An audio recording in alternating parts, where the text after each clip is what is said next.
If you like this podcast or the previous ones, please consider buying me a coffee at buymeacoffee.com/Frankie'sPod.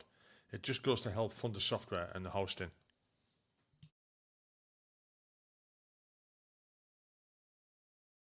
Hi, welcome back to the podcast. Tonight I've got the great honour, and I don't care anyone else who thinks maybe it's not an honour. I do. I think it's an honour. I've been trying to get this guy on here for ages, and he's graciously agreed to do it. It's the one and only Trevor Couldt MC. Trevor joined the Royal Irish Regiment in 1994. I looked at my notes then because I'm sure I'm getting dementia coming on. I only just wrote that down. I forgot it. He's also an author. One of his many books is First into Sangin, which I will be putting in the show notes. The link for that on Amazon, and I advise anyone who's interested in stuff like this to buy it. It's a fantastic book, and it's normally at the top of the Amazon list as well. So it must be good. People are buying it. Hiya, Trevor. How are you doing? Thanks for having me on, buddy. Appreciate it. No. Like I said, everyone, it's if it wasn't for people like yourself, I couldn't do this. I do this podcast quite laid back. It's just like a chat between us, but it's basically 5 questions. So it's where did you grow up? Why did you join the military? What did you do? What was what it was like in that? And why did you leave? And what have you done since? So if you just want to start off, just give us a background of where you grew up and what made you join the military. Well, I grew up in a housing estate called Ballybean Estate, which is in Dundonald, just outside East Belfast. It was a place where, when I was a young lad, there was a lot of different terrorist organisation groups there, whether it was the UDA, the UFF, the UVF, Red Hand Commandos, Young Citizen Volunteers, and a lot of people my age were getting involved in that, and that resulted in many people going to jail. There was robberies, racketeering, and my mother and father were ex-military, and I didn't want to join those. If I hadn't have joined the military to go abroad and do things, I would have probably ended up joining one of those organisations in it and probably ended up in prison. So that's why I joined up. I mean, there's a lot of peer pressure from people around you in places like that to be part of the gang. Because in the end, I mean, I didn't grow up in Northern Ireland. I've been there a couple of times on the tour. But I have one of the guys who I wouldn't say I would say that. He was one of my mentors when I joined the army and got to the gun battery. And he grew up on the Shankill. And so you can imagine how staunch he was. Yeah. And then on our first my first island tour was the Maze. So it was pretty laid back. It was just fucking tower after tower after tower. And then going up to Crumlin Road and doing a couple of weeks stint there in the towers, fucking hearing pings on the back of the tower and thinking, fuck's that? Don't open that fucking shutter because you'll fucking get shot. So I used to use it as 0 on, with the flats out the back. And you just hear him ping, ping. Fucking hell. And you're up there for 9 hours just wanting to shit. That's, it's fucking boring. But he opened my eyes to a few things because I know you shouldn't take sides in the military. You do. And as much as you don't think that, the loyalist side is on our side, you felt as though you were going to get treated better by them than you were the Republican side. And I think that was true. But he opened my eyes to, it's not about Free Ireland, or a single state. It's about power, and it's about drugs, and it's about territory, and it's just criminal enterprises. Most of it's got bog all to do with anything political. I mean, I don't know whether I'm right or wrong, but that's the way he opened my eyes to it, and I do know that's how I understand it nowadays. And remnants of it that are still there as well. Well, originally, I mean, if we go back, your friend's got a point, but the old and bold members of the IRA, the real IRA, I don't know, there's too many, but the original IRA, is it the original IRA? I can't remember, but there is, I don't even know if it's continuity IRA. There's one of the IRAs which started it off, and the old and bold, for them, it was about an All Ireland. So they I think they all became QMs of weapon dumps and all that stuff. But as it progressed throughout, say, the late 90s and the early noughties and all that stuff, as it moved forward, the younger generation in all those organisations, it was about racketeering, it was about drugs and territory. So even though the old and bold wanted the political side to be coming on Ireland, the younger generation did turn it. They turned it into drugs and racketeering and things like that, and kneecappings and stuff like that. And it lost its way in the end, I think. Well, I mean, yeah, I mean, I don't know how you feel about it. You know, the whole peace process and stuff. I know we're fucking deviating completely here. Yeah. But for me, I'm conflicted about the peace process, and I know that sounds a bit weird. Whereas I feel as though, on one hand, we were let down, and a lot of people were let down. Not just like, you know, veterans, soldiers, or whatever. You know, a lot of the population of Northern Ireland were let down as well. There was too much given away. Yeah. You know, for the Good Friday Agreement, you know, the last soldier killed in Ireland was, you know, Stevie Restrick in Besbrook on our tour. You know, fucking good mate of mine. You know, he's a good mate. You know, he was a good mate. I won't go any further than that, really. But you know, his murderer was released within 18 months after giving like fucking 10 life sentences and all that. Now, Steve was the last soldier killed before the Good Friday Agreement. Yeah. But after there was the a Good couple Friday of engineers, Agreement, there's been quite. I mean, what's happened is nothing's really changed in Northern Ireland to a certain degree. The only difference is that you don't hear about it in England. You don't hear about it in the mainland. There's what I would call there's a denotice on Northern Ireland, and you will never find out now. I mean, my parents live in Belfast, and there's still police officers being shot. There's still under vehicle booby traps going off.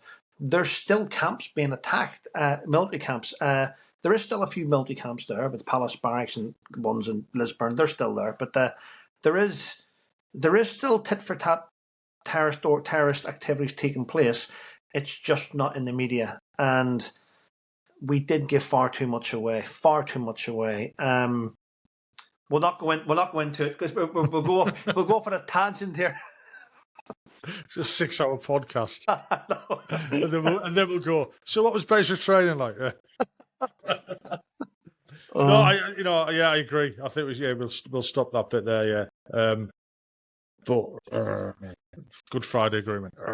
Yeah. You know, but on the other, all right, then on the other hand, to give it some balance, you know, something the Daily Mail doesn't really do. Look at it now. You know, I would almost feel comfortable coming over for a visit. You know, I'd quite happily walk around Belfast. I want to go back down to South Armagh. I don't think I'd feel that comfortable down there. Do you know what? I think you'd be safe. I mean, there's parts of Belfast that I would never venture into when I was a serving soldier. I would stay out of certain areas.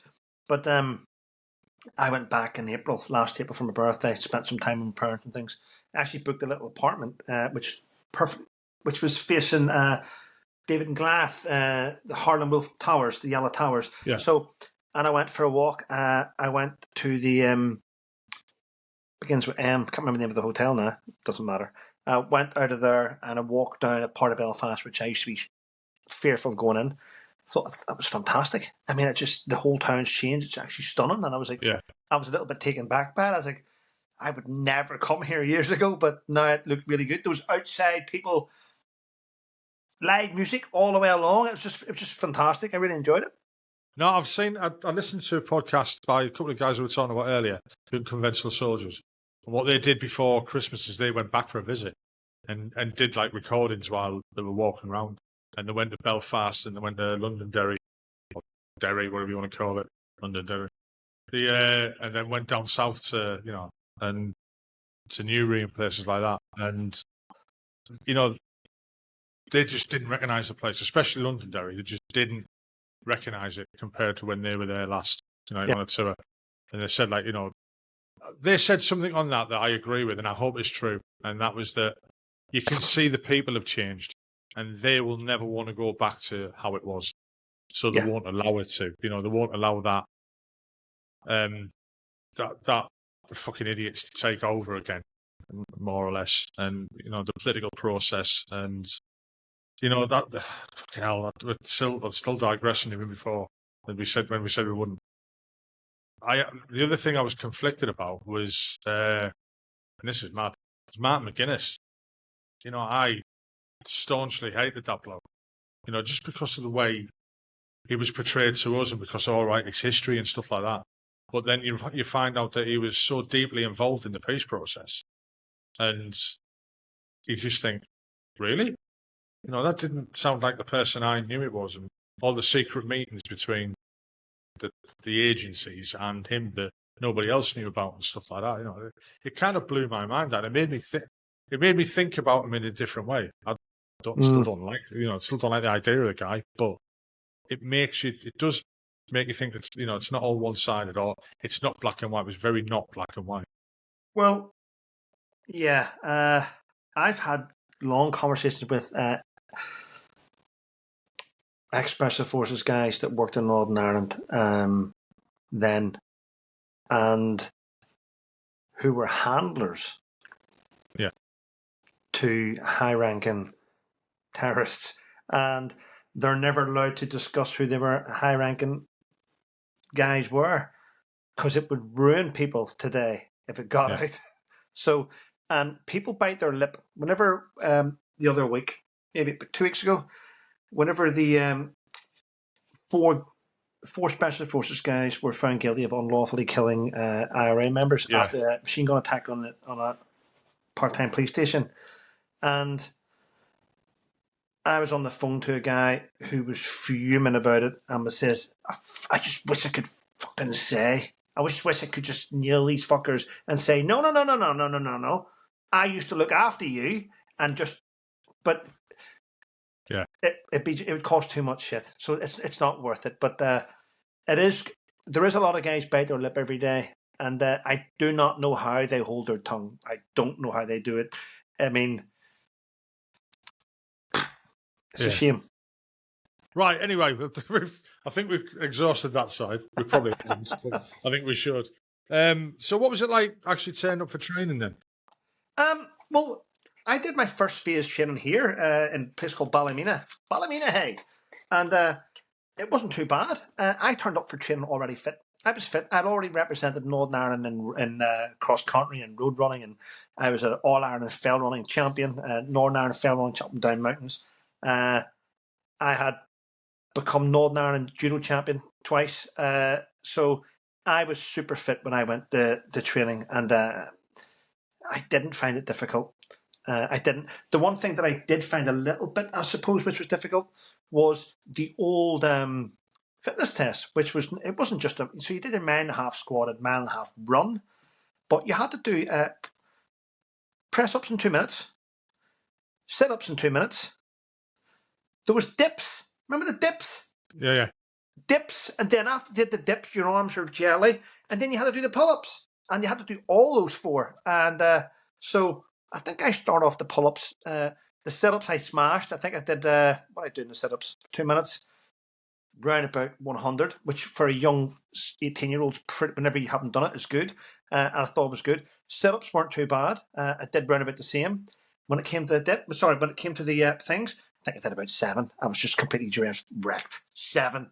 And there was guys doing about 22, 23, but they were older, more muscly. Yeah. I enjoyed it. The thing is, you got to bear in mind, when I grew up, my dad was ex-military. So from a very young age, I was used to standing by my bed for a room inspection. I needed to earn my pocket money. My dad checked my room for dust and cleanliness. So I had that military mentality. So I found training easy. Could you imagine doing that to kids nowadays? Oh, it's child abuse. I mean, it is. Fucking hell, we had years ago when I was at Thorney Island, we had a staff sergeant who used to do that to his kids. And we all thought he was fucking mental. What are you doing that to your kids for? It's ingrained. I mean, he grew up in the military as well, I believe. Yeah. So it was like second nature, right? Kids, and it was like, you can't do that to your kids, for fuck's sake. You want pocket money, son? Yep. Yeah. Every Sunday, me and my brother, would have our bikes in the back garden, upside down, and we would be cleaning the wheels, the spokes. Our bikes were spotless. Our bikes were spotless. Fuck yeah. Honestly. Listen, if you want to, see as a young lad growing up when your dad's military and your mum's military, they're both ex-military, and you want something, you've got to earn it.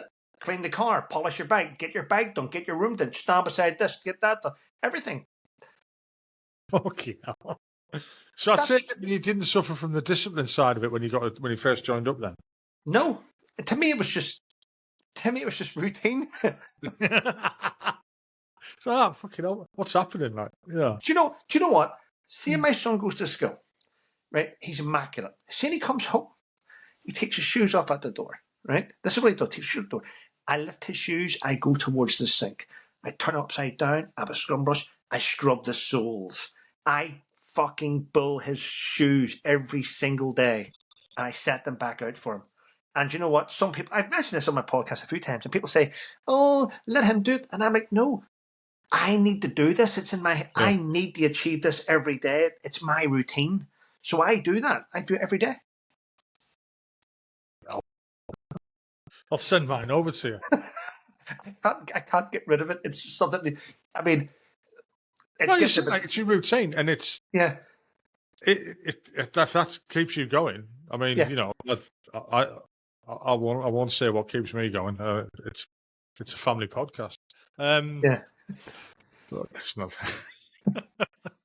Even his friends, when his friends pop over, fucking his friends' shoes, fucking state of them, and I'm cleaning them and putting them down. His friends think Sebastian's dad's a bit nuts. I have to have these things in place. No, that's cool. You've got that. You've got that. I wouldn't say ingrained in your brain, but you've got that routine that's keeping things normal for you. Yeah, and that's the way you deal with life, which is absolutely fine. Everyone's got different ways, of accepting. I wouldn't say responsibility for their own life, but dealing with it. They have to achieve something, and if you're doing that, like the old thing, when you get up in the morning, make your bed, then you've achieved something. Yeah. If you're doing things like that throughout the day, you're achieving things. That's great. Well, my bed's made, and I mean when I've got shared custody of our Sebastian, so I do, which is good. His mum was across the road, but when he's here, I'm lying in bed. I'm awake. I'm awake from about 6:30 every morning. I'm waiting for 7 o'clock to happen. 7 o'clock happens, up. I then fix the pillows, fix the bed, make it neat. The bed's fixed. That's the first thing I do. In the kitchen, put the kettle on, get the oven on, prepare to make pancakes, get it all sorted, check his shoes, even though I've done it the night before. School uniform done. I have everything lined up. I have my whole routine. And then I sit down and do my media bit. We'll get onto that later. So, basic training in Ballymena, then going over to where? Was this the first time you'd left Northern Ireland, or had you been to the mainland? Oh, I've been before. I mean, my dad's from Hull, North Yorkshire, Orchard Park. So I'd been to Hull for little holidays with his parents, his family. I'd been to Blackpool and all that. I'd done. I mean, as a young lad, I never went abroad on holidays. We didn't do it. We just for me, holiday was going to London to look at the. Yeah. I remember going the war museums and Churchill's thing and cabinet stuff and going around London and Blackpool and Hull. So I'd been there. So for me, second phase training was, I think it was before Cavalry opened up. It was Strensall in North Yorkshire. So I thoroughly enjoyed Queen Elizabeth Barracks. I thoroughly enjoyed it. The Mississippi mud run around there. It was tough going. It was, but I loved it. I was meeting other units and getting to see, and I was already I already had the military mindset from a young lad, but I enjoyed it. I wanted to win. I mean, my BFT time, I think my fastest BFT was 6 minutes 48. I smashed it. I was one of the quickest in the camp. There was a Corporal Glendinning from the Green Howards who tried to challenge me, and there was a Corporal Capel from the Prince Wales Own Regiment of Yorkshire, and they were fit, but they couldn't catch me. I mean, I was smashing that out. But I wasn't as upper body strong compared to the other guys, but I was like a fucking whip it, and I loved it. And I used to get the old thing, but I bet you can't do it with weight in your back. Well, if I actually can. I mean, I could run with weight in my back as well. So I enjoyed that, and enjoyed the competition against the other units. Very competitive, very tribal, because when I went across to Strensel, there was 6 of us, 6 Royal Irish that went in the same, and we were all in the one section. So it was our section against. We had the Prince of Wales Own, we had the Green Howards there, we had the Staffordshires. You know what I mean? So we had the Worcesters and we had the Foresters. There was so many cap badges that, and there wasn't any dicks. You know, you get like a dick today, like, oh, he's from that unit, he's not unit. You know, no, these were all decent. I mean, they were all decent guys, all very competitive, but there was no arseholes in our platoon. It was a decent platoon, and everyone watched each other's back. It was quite nice. I thought, this is my first thing of being amongst people that this is teamwork. Know what I mean? Actually, I really, really enjoyed it. What was the DS like with you? Because I hear, I've heard loads of stories on the podcast. Some of them really fucking bad. Bullying, and we'd call it character building. Yeah. When you look back, it's not. There was a corporal there called Corporal Tommy Rutherford, who was ex-Royal Irish Rangers, and who'd left the Royal Irish Rangers and joined the Green Howards. And he didn't like the fact that we were all fat, 6 of us Royal Irish. So he was like, so he knew a lot of stories about the Royal Irish because that was his unit. He transferred, and he taught us character building. I mean, I look back at him now and I think, you know what, he was certainly professional. He was a good guy. But a grown man again, he used to punch the fuck out of us, and it wasn't nice. No. I mean, it wasn't nice, his behaviour. But I suppose it helps you grow, doesn't, as they say, you know. But, I think it's just, it's ingrained. Like you said, it happened to him. He perpetuated onto the next person. The person who did it to him had it happen to him. The person who did it to him had it, it goes back infinity. All the way back to Waterloo, wherever. I don't regret any of it. I mean, at the end of the day, he turned me from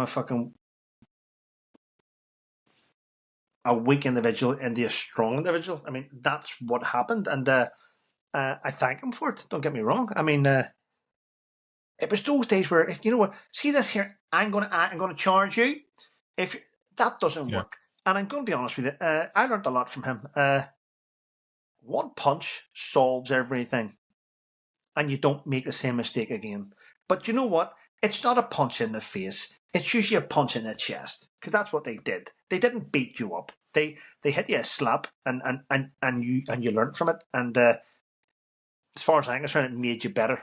It did, because you never made that. I think the real slaps and fucking batterings come later on when you get to your regiment or your battalion. When you really find it and grow. Yeah. Luckily, I didn't experience any of that when I got to my first unit. But I've spoken to lots of people who did, especially some of the older guys who were paras. When I spoke to one guy, and it was when the paras had the airborne took off them and they were sent to Germany. I mean, I can't even imagine that. It was before I joined. And I just can't imagine paras not being airborne. They were in Osnabrück. Fuck, what? And he rocked up there and he just said, like, all you had was a lot of men who were angry that they weren't paras anymore, or they weren't airborne anymore. Sorry, and they took it out on the fucking young guys. He told me a few horror stories about what happened to him. I mean, fucking bad. And I think I would like to say nowadays shit like that doesn't happen anymore. And then you've just had the thing about the young girl from the artillery who, the coroner's report coming and stuff like that last week. And it, I mean, that's an all different kettle of fish, really. I don't think that's to do with getting to a unit and getting bullied and all that. That's about sexual harassment. And as much as that, I'd like to think that never, it doesn't go on. It very much does. And the army's got to change about that. But again, we're digressing away. But we'll keep with your story. So, what was it like? You've been through phase 2, and you're now a soldier. You're going off to your battalion. I understand they were in Cyprus to start with, was it? Yeah, I mean, I enjoyed Cyprus. It was I'd never been before. It was my first really abroad place, and I thought it was amazing. Based in Episcopal Garrison in Limassol, and listen, I loved it. I loved the exercises. I loved getting into the desert combats, and I thought it was great. My desert boots, desert combats with the shamrock sewn on. We didn't have a DZ flash then, but it was a shamrock on the arm. And I went and took the piss. There was a guy called Alfie. He was I'm allowed to say spick. He was a Cypriot. Doesn't matter, but that's what he was back. And I would leave my stuff and it'd be tailored. It would come back with sewn in creases. I mean, the sleeves cut off perfectly, 4 fingers, and the beautiful, lovely sewn in crease. It was fantastic, and I thought this is great. I never have to iron again. What do you do? And I loved it because you started work at about 6 in the morning and you finish at 12 because it got too hot. I thought this is amazing. Can't believe it. What a life. By 1 o'clock, I'm pissed in Stevie's Locust Milk Bar, just sitting there making cocktails. I actually thought it was an amazing posting. I thoroughly enjoyed it. Only spent a few months there, though, and then came back to then got sent to Catterick for 5 years. But I enjoyed it. I did the Cypress Hill run, the Happy Valley Hill climb. I won that, and then I did the Cypress, but there was some hill climb. I came second in that. Got beat by Derek McGurl. I did the Limassol 10K. I think I came 4th in that. I was young, and I did a tri-services race, and I beat all the army, and I got selected to represent the British Army at running. And I remember all chuffed to bits. And then it was a Monday morning. My OC was Major Hart. I can't remember anyway. Doesn't matter. And he said to me, "You need to go and see the RSM," who was a guy called D. Orban. And I went and seen him. He said, Ranger Coult, congratulations at the weekend. The Commanding Officer wants to speak to you. Lieutenant Colonel Baxter. I'd never seen the seal before. I was like, fuck. Marched in, halted, salute. Ranger Coult, welcome to the battalion. Good start. I like how you've been starting off representing the unit. Put us in good stead. And I believe you got selected at the weekend to represent the Army. I went, yes, sir. He says, well, no. That's been cancelled. You're not doing that now. And I went, he says, listen, son, you've only just arrived. You're not going anywhere until you learn your trade. And I'm like, sir. He says, now, well done. Keep up the good run. You can represent battalion. You're not leaving us here. You're learning your trade. You're in my battalion. You're an infantry soldier. And I went, sir, out you went. March, saluted, out. That was him saying, listen, fucking calm down. You haven't even become a soldier yet. You learn.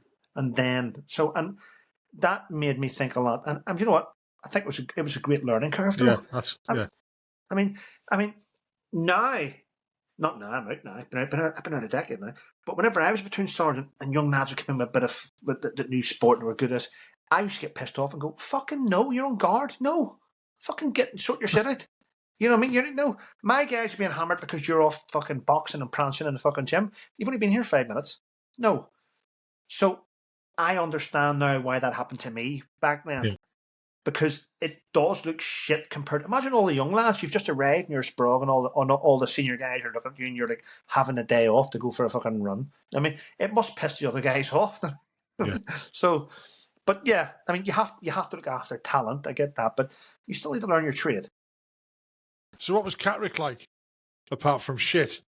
Do you know, again, when I was in Catterick, it was just Northern Ireland tours, wasn't it? I was sick of them. I think I did 4 or 5 of those tours. But was that weird going back home, doing that?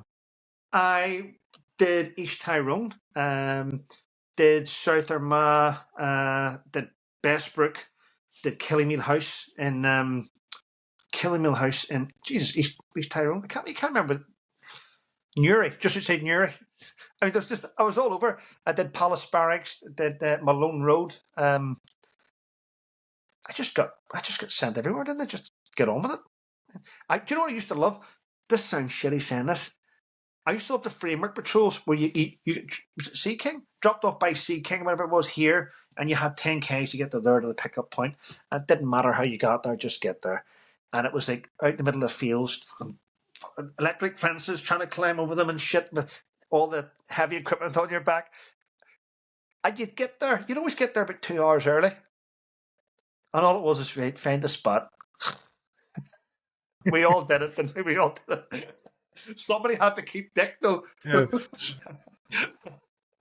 the tours were okay. I mean, they were. I'm lucky that I went through those Northern Ireland tours mid-90s onwards. I wouldn't have wanted to do those tours in the 70s and in the 80s. No way. You're fucking right. No. My dad did it my dad did it in was he 69, 70, Londonderry and stuff like that. He was in Belfast. They had a tough time. I mean, Yeah, fucking yeah. I mean, we know all the stories, you know. You know, because it interests us as well. It was being, Yeah. you know, in the army and veterans and stuff like that. But when you actually interview someone who was there then, you know, and they tell me what it was like, and I was trying to compare it to what I'd been through, and I couldn't. I really fucking couldn't.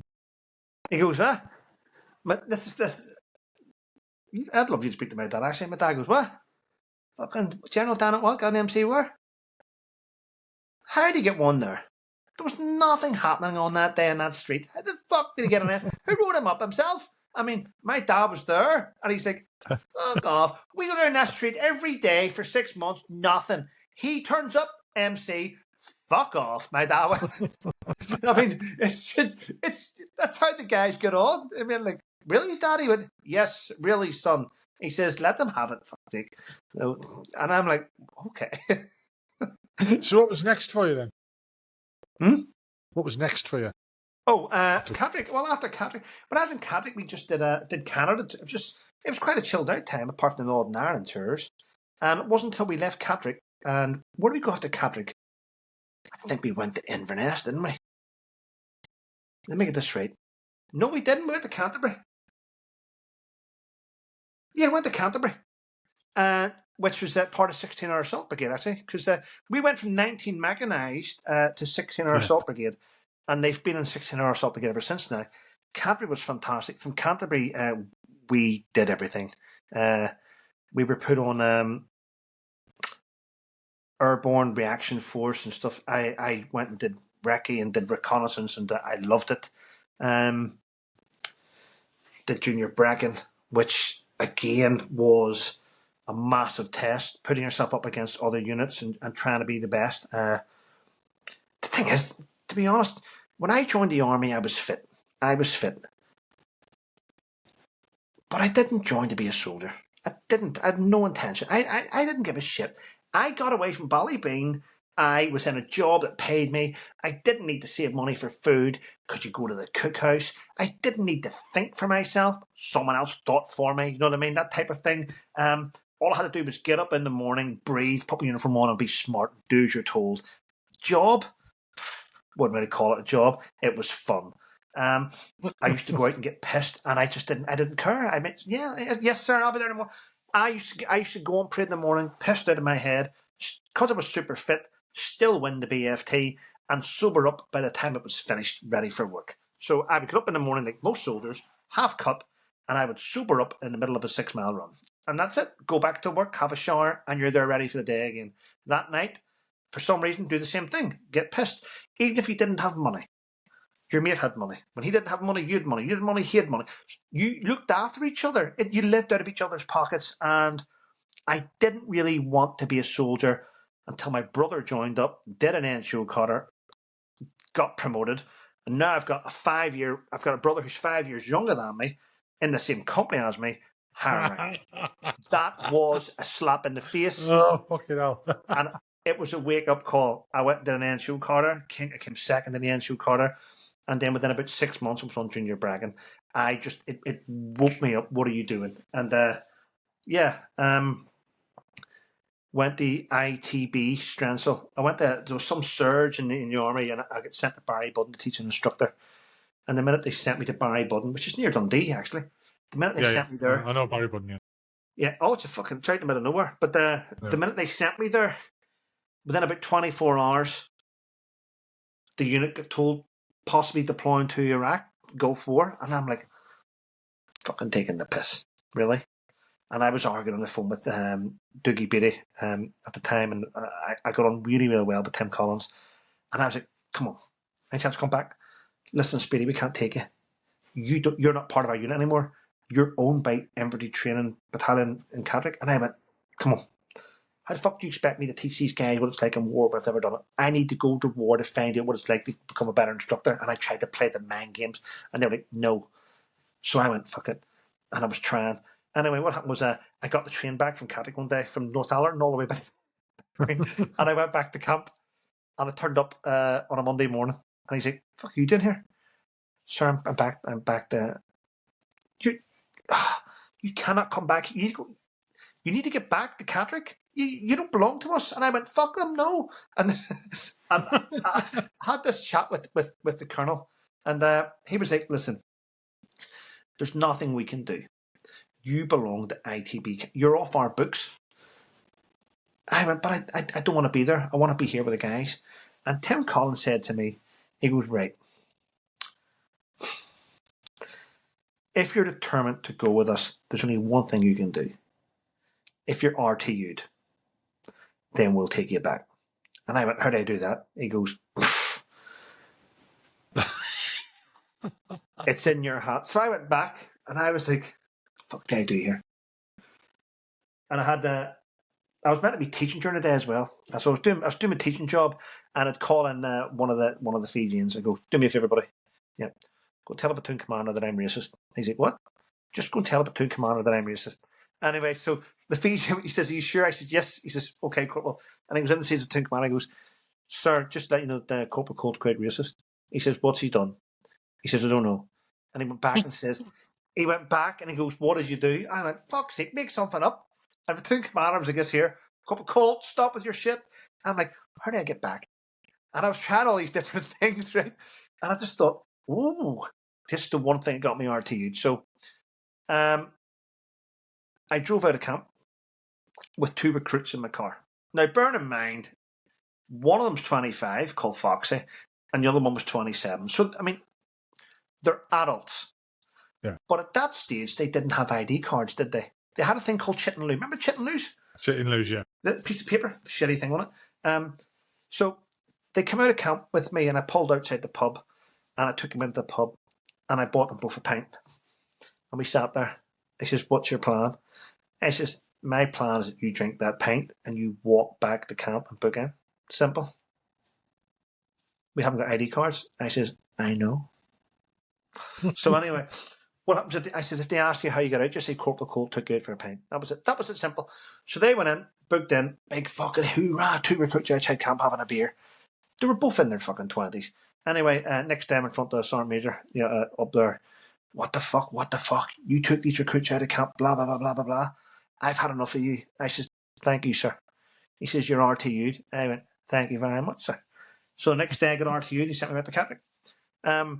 When I went back to Catterick, though,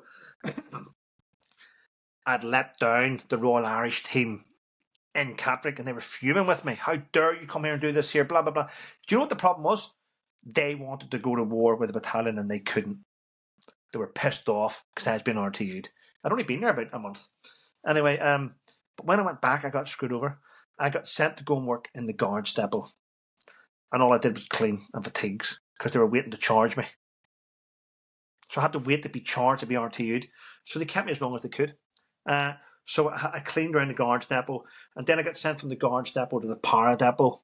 From the para depot, I was working at CKMS stores, cleaning out fucking Norwegians and fucking puffing billies and shit. I was just being a dog's body. And I went in front of the OC. The OC at the time of there was, he was a captain actually. Captain Paul Blair. So he's in there, he's sitting there as a captain, he calls in. He's from Northern Ireland accent. Right, Corporal Coult, you come, blah, blah, blah. Give me a bollocking one day. Get out and don't you dare this. You're here to do this, you're here. Get out. Called me a hat. I'm like, sir, saluted and walked out. And then I was there for about a week getting pissed off. What the fuck's going on here? I said, I was getting on his phone to my old RSM. I'm being fucked about here. He says, no, stop. Corporal Coult, you have fucked about them. They're now getting known back on you. I went, all right. And then one day I got called into 2AC Para Depot was Paul Blair. I called me and he stood there. He goes, Corporal Coult, come in. And he called in someone else who was a lance jack. And he goes, Corporal Coult, what I want you to do now is take off your full screw tapes. And I was like, undone the button. He says, and he said to this other guy, take off your lance jack tape, swap ranks. Okay, off you go. and I got bust on the spot. I was like, what the fuck was that all about? Had to swap ranks, guys. So then what happened was about a few days later, the other Royal Irish looked at me going, what the fuck happened to you? Doesn't matter. A few days later, I went in front of the commanding officer of ATC, and he went, Corporal Coult, welcome. He said, you're being RTU'd back to your parent unit, but before you go, I want you to take off your stripe. And I went, what? He says, you're being reduced to the ranks and returned to unit. And I went, what the fuck? So anyway, I lost my tapes, and I went back to battalion as a ranger.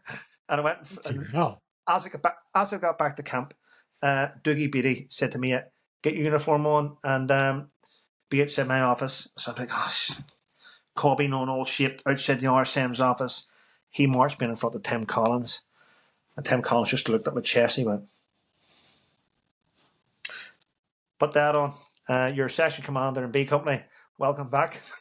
Like, what the fuck? But it was a psychological battle just to go to war. I mean, but I thoroughly enjoyed it though. You know, I mean, yeah. I mean, shit like that you can't make up. No, it was just, you know what I mean? It was tough. Don't get me wrong. I thoroughly enjoyed it. Psychologically, that must have been fucking with you though. Oh yeah, but I mean, I'm going to be honest with you. I was never in for the rank. I didn't give a toss. I was like, yeah, whatever. I mean, the rank. I mean, so I went to Lance Corporal. The corporal, bust the Lance Corporal, bust the private, up the Lance Corporal, bust back down, back down to Lance Corporal, then up to Sergeant, and then did I get bust from Sergeant to full screw? I'm trying to think, did I?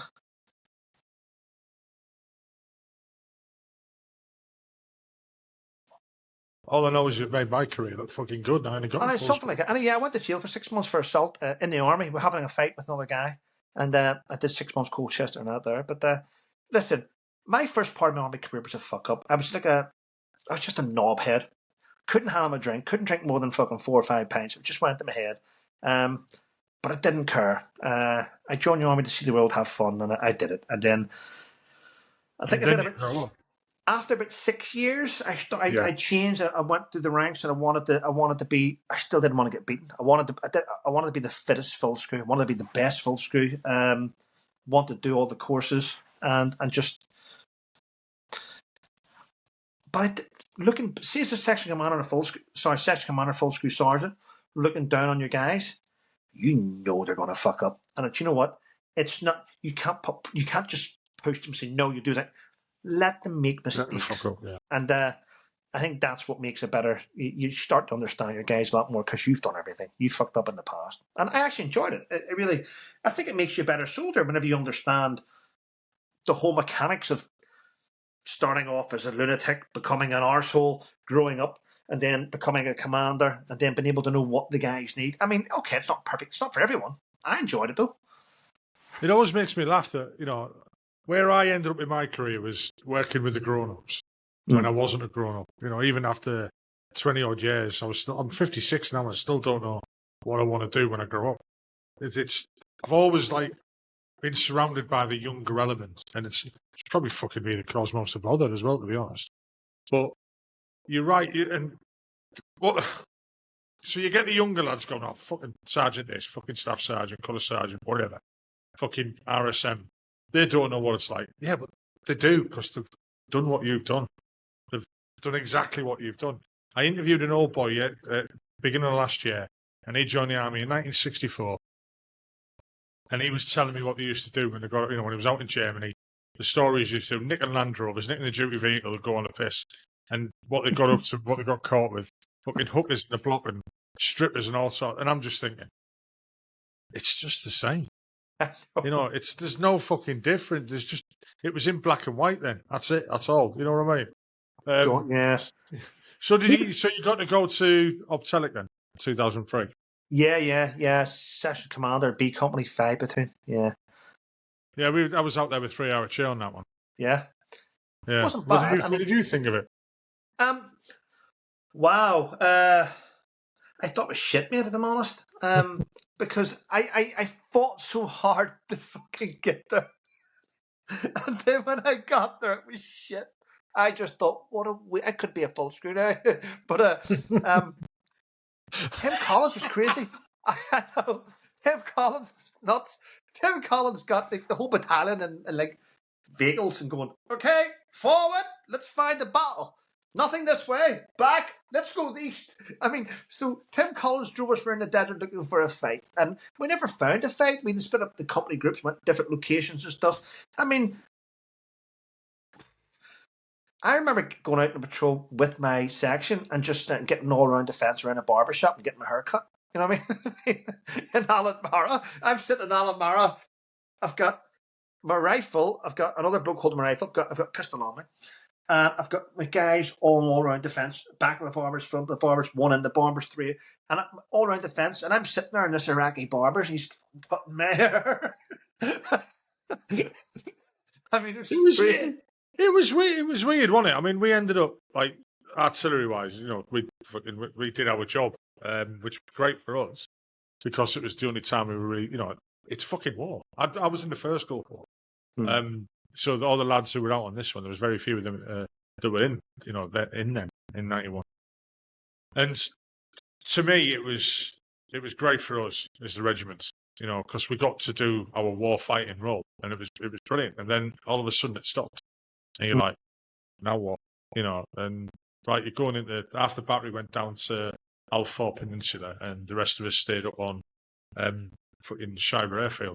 I remember that. But I was like quite lucky that while I was out there, I had a little old digital camera with us, and I was taking video clips of everything, and I made like a video of it. Like for nearly an hour long, you know, what the battery did during, not a bit of an historical movie, let's call it. But that grew legs, so I kept getting dragged out from where I was at. Right, come with me. What now? Right, we're going up to the clover leaves. We're going up the way. We're going into there. Get your camera out. Oh, get me in it, type of thing and stuff like that, which I fucking loved because I got to see a lot of stuff that the guys on the gun position wouldn't have seen, you know, type of thing. I mean, at one point we were left on the Shiber fucking airbase. It was a fucking bit of desert, wasn't it? And they went, right, we're dry tomorrow. And we were like, what are you on about? Yeah, you know, from tomorrow, no alcohol. Didn't realise we could have any. No, it's all dry tomorrow. And they give us a wink, like. And then one of the guys knew there was an off licence in Basra. And we were like, what do you mean there's an off licence in Basra? Everyone's fucking pulling shekels out of their pockets, like. So me and him jumped in a Rover, drove down there, and he knew where there was because he was on the way to fucking Basra Palace. And he pulled in. He ran into the shop, come back out carrying crates of beer, followed by a couple of chogies carrying crates of beer, and threw them back of the Rover. And that was the second time in my career that I was scared of something happening to me. The first time had been a couple of weeks beforehand, where a couple of helicopters had flown over, and we were doing recce in a vehicle on our own. They'd flew over and then circled back to have a look at us, and we were like, fuck. Union Jack's out and everything going, fucking look, we're English type of thing, or British, sorry. And I was like, that was the only time in my career that I thought, fuck, something's going to happen here.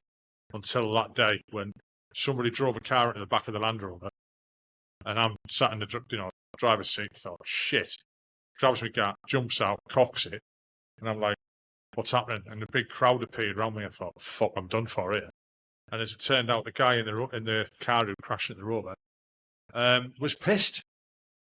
And the local crowd dragged him out of his car, pushed his car out of the way, gave him a beating, and said sorry to us. Threw the beer in the back of the wagon, and we fucked off for a sharp right of nuts. I was just like, you know, when the crowd appears, I'm like, fuck, what do you do? Yeah. Do I start mowing them down or something? You know what I mean? There was like, fucking hell, they don't train you for this shit. Yeah, there's a lot. Yeah, we had an off license in Baghdad actually, but it was in the green zone. It was a safe area, but it was still dodgy to go into. Whenever you drove in the snatch, the gate behind you shut, and you're like, shit. And then this guy opened this room, and it was filled with everything, and you're like, wow, that was pretty good. But yeah, I mean, I got pissed in Baghdad. We had nights off, and you were allowed to we had drink. You can drink. But do you remember this whole thing in the 2-can rule? 2-can rule. And I'm like, yeah, I know it's a 2-can rule. Fucking jerry cans. how many people don't drink? 1, 2, 3, 4. Right, I want 2 cans off you all. Yeah. So your 2-can rule became a fucking 8-can rule. It did. We all did it, and we just hid it from people. But yeah, I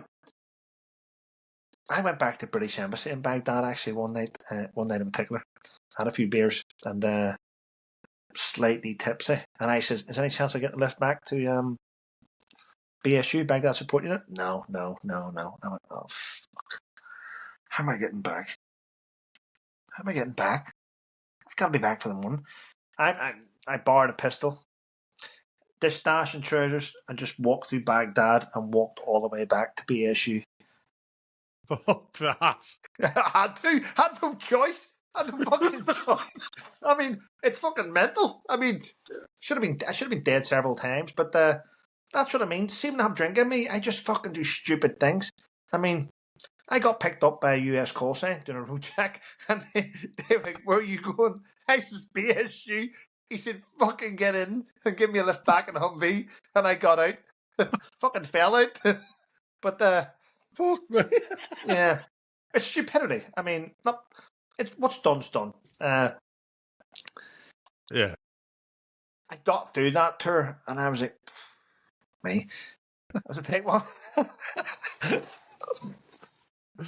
Right, so we'll jump back to the end of Optelic then. I mean, fucking, I've lost my head off. Whether we should have been there or not, I don't know. That's not for me to say. Well, it was all based on a lie, wasn't it? We now know that it was based on a lie. There was no weapons of mass destruction. I mean, Saddam Hussein had carried out atrocities on the Kurdish people. He had used different techniques of mustard gas used on them. So he had done atrocities. But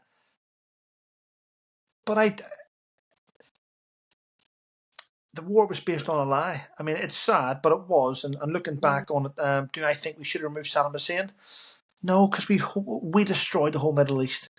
It's become unsettled since 2003. It was.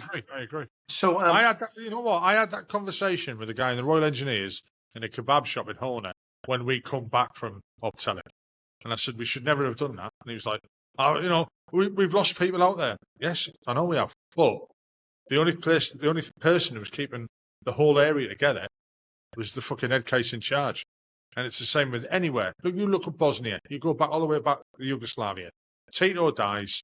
He controlled the area. He dies. The fucking whole place erupts. You fucking you cut the head off the snake. There's not another head to appear. It's fucking. Well, I'll rephrase that. You cut the head off the snake. Many heads appear. They all want the power.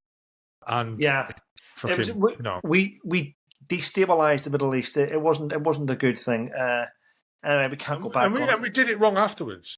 We took the Americans' lead.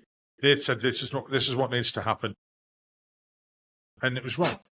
The internment camps that we had there, which basically they were just picking people off the street and throwing them in, and you were throwing normal people in with jihadists who were then turning them into jihadists, and then they're all released and they're all fucking. You know what I mean?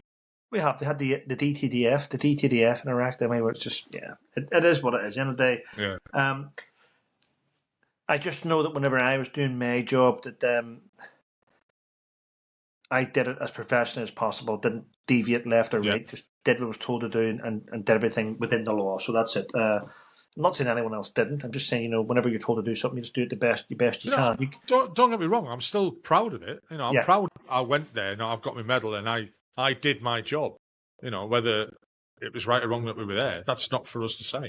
Yeah, exactly. Yeah, history has already proved certain people wrong.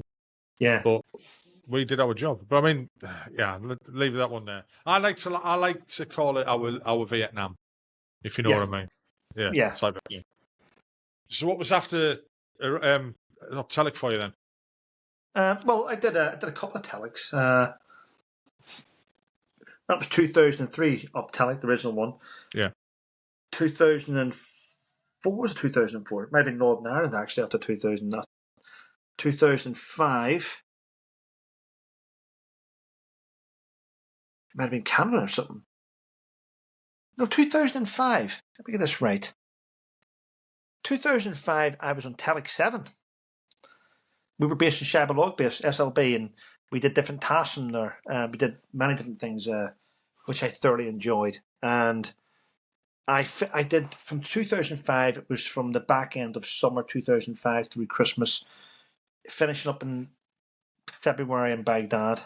So, yeah, got involved in a patrol, suicide bombers and stuff, and got awarded the multi-cross in 2000.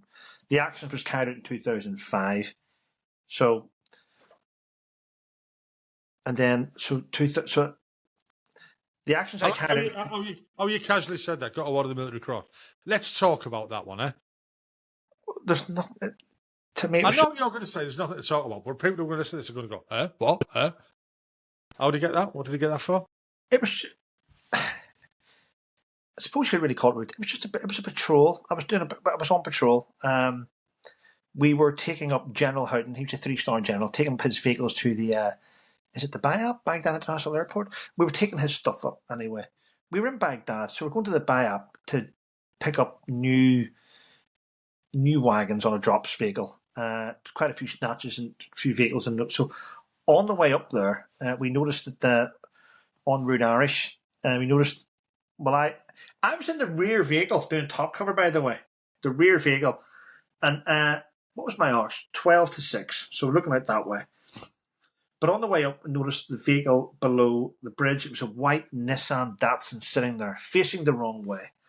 So you clock it because you're doing your atmospherics and you're checking everything out. You're looking at permanent, prominent, not too artificial. You're going through the windstop theory. You're looking at registrations. You're looking at what's happening. So, and we picked this up. So we got into there anyway. We picked up the vehicles and stuff. And on the way back out, the last vehicle I'm in leaves, and I'm there again looking, and the wagons all start to pull off in different angles all around the fence, and I heard the shouting at the front of the vehicle, very front snatch, about 6 vehicles in front, and I heard the stop, and then I heard the vehicle started driving towards our convoy, and I was like, fuck. And then it sped up, and the guy in the front fired a round at it, and there's a few more bullets exchanged, there's gunfire. And I wanted to look, but I didn't. I just started looking out where I'm looking out, and I'm observing.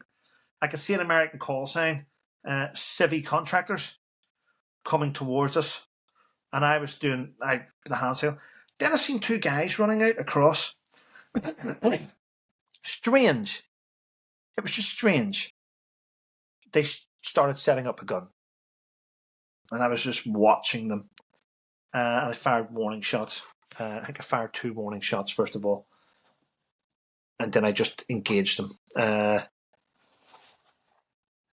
got on because there was so many screaming on the radio. The PRRs don't work. The radios don't work. I mean, lift one up, and I got my drivers. Can you bring your vehicle around and park it to the right hand side of the general's vehicle, the one that's vulnerable, to deflect the rounds from that onto us, so he would be safe. His vehicle would be safe, and I just eliminated the threat. Eliminated the threat, and just I remember telling the Americans to get back. Didn't want them part of our convoy. They weren't American soldiers, because we're not like American soldiers. Whenever American vehicles get close to us, we don't mind. It's only us when we get close to them, they shoot us. But so I told the contractor to stay back, and the vehicle in front, I believe, had stalled. And we got our vehicle to push it over the Central Reservation, because it's massive curbs, to get it in. Whenever we drove in back in there, to basically quick head count, what's just happened, relax, everyone get their notebook out, don't speak to each other, write down what you think you saw, blah, blah. And we did a little mini statements and everything. And that was it. When we got back into camp, on the way back into camp, I thought nothing of it. It's just a routine patrol for me, just thought nothing of it. Came into camp. When we all had to go into the guard room one by one with the sergeant majors there in the OC. And he came in and go, okay, Trevor Couldt, how many rounds did you fire? 11. why 11? 2 warning shots, and I fired 4 shots at each individual. Why did you fire 4 shots at each individual? I said, because that's how many it took to eliminate the threat. And they were like, okay, are you happy with that? I went, yeah, okay, out you go. And I remember the OC and the sergeant looking at her and going, and so they're writing notes. So we all had to go in and give a statement. And then I thought this was before Christmas, by the way. And this was 2005. I can't remember what it was, if I'm honest. Maybe November, December 2005. So then I came back. I was in Baghdad doing a recce when that happened. Then I had to go back and brief the company. And then I went up with my own company to then work in Baghdad in January. So January, and then during January, we got told, my OC went, right, the commanding officer needs volunteers. 3 para are deploying to Afghanistan, possibly warfighting, and they're short of manpower. The commanding officer wants a strong platoon to go, a platoon that can compete with the paras. So he wants volunteers first of all until he gets. So I was like, I'll go. And those other 2 full screws are Davey and Rob, 2 fantastic corporals. I mean, we competed with each other constantly. I looked up to them, 2 good soldiers. All 3 of us volunteered. End of January, the OC comes in and he goes, right, Coult us all in one by one. Right, Corporal Coult, the commanding officer is selecting you to go as one of the session commanders attached to 3 para. I went, brilliant. Davey, you're going. Rob, you're going. Spencer, you're going. And all these guys were airborne in my unit. I thought, fuck, this is going to be a good platoon. So February, we headed back to the UK. I think I had 2 weeks off. 2 weeks off. And then straight back to Inverness. Green kit on, battle kit, training, ICFT, BPFAs. We were doing section attacks, break contact drills, learning how to throw post grenade. It was back into conventional warfare, and we did a few weeks training, and then we went straight on a coach straight to Colchester to Hyderabad Barracks, and we joined C Company, and we did loads of fitness with the paratroopers, non-stop weapons, learning weapon up, down, and we practiced drills, and then we flew out to Afghanistan, and. How did the paras react to this? Because they're famously, don't make outsiders. When we first got there, we're hat bastards. You're hat. You have to. The thing is with the paras, right? They do get a lot of stick, and the truth is, you have to earn the right to be amongst the Marine Barry. You don't just walk in off the street. You've got to prove that you've got to prove they're very professional. Okay, they're arses and a lot of that drinking. I mean, they are. But I tell you now, every unit is the same. They're probably the most loyal soldiers to their own unit than any other unit is to their unit. So you've got to earn their respect. And if you want to soldier with them, prove to them that you can soldier. If you don't want to be called a hat or a piece of shit, prove that you are a soldier. And that's it. We did all the runs, all the fitness, all the shooting. We went to Oman for a couple of weeks. And we did all the platoon attacks, section attacks, everything, calling in fast air. It was just brilliant. Seeing the 50 cals going and the jets going and dropping bombs. And we proved our worth. And they accepted. They went, Royal Irish aren't that bad, decent soldiers. And we fitted in and it worked. I love working with paratroopers, especially I wouldn't want to work with them in camp. But seeing operations, the guys can soldier. They're very good, very robust. And I think I spent some of my, without a shadow of a doubt, my best time in the army was working with 3 para on Herrick 4 and working with 2 para on Herrick 8 as a platoon sergeant. I loved it. It was fantastic. So what was the Afghan tours like then? I'm lucky. I never went to Afghan. I class myself as lucky not going there. I've seen the state of some people when they come back from it, and I'm glad I didn't. I got to do every piece of soldering I've ever been taught in Afghanistan. I got to achieve everything I ever wanted to achieve. Leopard crawling forward, setting off claymores, with the clack in your hand, GPMG mini-me, posting grenades, calling in, I think it was called an ECAS, emergency close air support, calling in choppers, directing. It was just, I got to do everything. Firing off 60mm mortar IR at night time, firing, never in my life, firing it off at night time, getting woke up out of bed to go and set off 60mm mortar IR so that it could light up the whole camp, so the choppers could see it and come in and land and pick up casualties. I mean, where the hell would you do that? I mean, No. you learn everything, and I loved it. There's nothing better than leading men in battle and being suppressed and put under heavy enemy fire and having to sit back and go, okay, looking at the map, look at the ground, and actually doing it for real, moving your men into position and suppressing and killing people and moving forward. I mean, it's amazing. It's one of the biggest privileges I've ever had is to do that. The downside is whenever you take one of your own gets hit, and having to deal with the body and missing parts and stuff. But yeah, I mean, I loved it. When we arrived, when we first flew in on the C-130 and we landed on this dusty road in Camp Basham, and there wasn't a single, there's nothing, no buildings, just tents around, and there was like an old Esso petrol tank but filled with water, with holes all along the back of it, driving around the desert, just soaking the ground, just keeping the dust down. I remember that.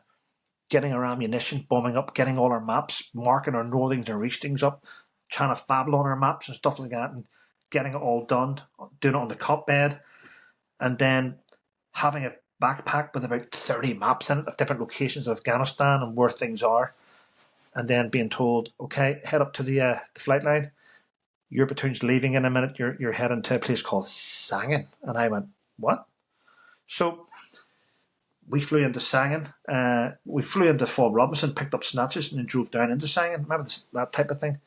And we got to Sangin, and there wasn't a single sandbag filled. It was just a building. There was nothing there. No, nothing. And there was militia there. There was a few militia there. And we went into that building, and we split up 3 sections, 2 in HQ on the roof. Was it section on the bottom, section in the middle, section on the roof, and we had different fire team this side of the building, fire team here, and we tried to secure the building. It was fucking impossible. I mean, you could just at this time all we had was just our fighting order. We didn't have any of our didn't have any others. Let's say specialist weapon systems. We had nothing. We had no claymores. We had nothing out there to put out. Nothing. No tripwires. And we just protected the building. I remember the first round to be fired, big argument. We'd heard on the ICOM, remember the ICOM, the chatter? We'd heard all that stuff, and we knew that we had an interpreter, and we knew that the Taliban wanted to attack the British soldiers in Sangin and all this here, and we were hearing it. They were getting close. It was getting night time, and we'd already worked out our actions on what was going to happen, or who was going to fall back to war if we got casualties. We hadn't even worked out. And we seen all these headlights coming, and we seen this fucking hundreds of vehicles. We were like, fuck, we're going to get hammered. We're going to get hammered. And my boss on the roof, Mr. Kelly, was getting in touch with Fob Rob. RHA and Fob Rob. It was a massive argument on the radio. It was just pathetic. Basically, my boss wasn't allowed permission to call in fire because the fucking dickhead in Fob Rob wanted to call in fire. He wanted to be the first person to be able to fire. And we were saying, no, we can see it here. We will let you know. No, we'll fire. No. I remember my punch getting my phone going, listen, just shut the fuck up and do as you're told, or I'm going to come up there and batter you. And it got ridiculous. I mean, no, we need permission. Can we switch from card Alpha to card 429? Oh, it's got to go all the way back to. What do you mean? It's got to go all the way back to battle group. We haven't had permission yet from London. We can't switch to warfighting card 429. This was 2006. We were like, what the fuck's going on here? At the end of the day, the guys in the RHA dropped us a bollock because they fired up a loom just above our building and lit us up rather than the location where we wanted them to do it. That's how much of an arseholes that they were being to us. So the very first thing fired was an ND from the RHA when they fired it above our building. I was pissed off. We were all pissed off. We all lit up like Christmas trees. And we wanted to fire over that direction, but they did it on purpose. Because my boss and their boss was on. The two officers arguing on the net. It's ridiculous to listen to. 2 officers having the tit-tat. And but yeah, we got away with that. Nothing happened. once they sort of lit us up and the enemy got to see all the shoulders, they didn't come near us. They just stayed away. And it helped having an Apache in the air. So in the distance, that puts everyone off. Right, so we also had jets at that time. And 06, we had jets, RAF flying jets, and you could hear them go straight up the water. That shit everyone up. No one would come near you then. We had to call them in a few times to drop JDAMs in certain locations, but we left there and we headed back into. We went to Fob Robinson. We got picked up by Chinook, and then we went from Chinook to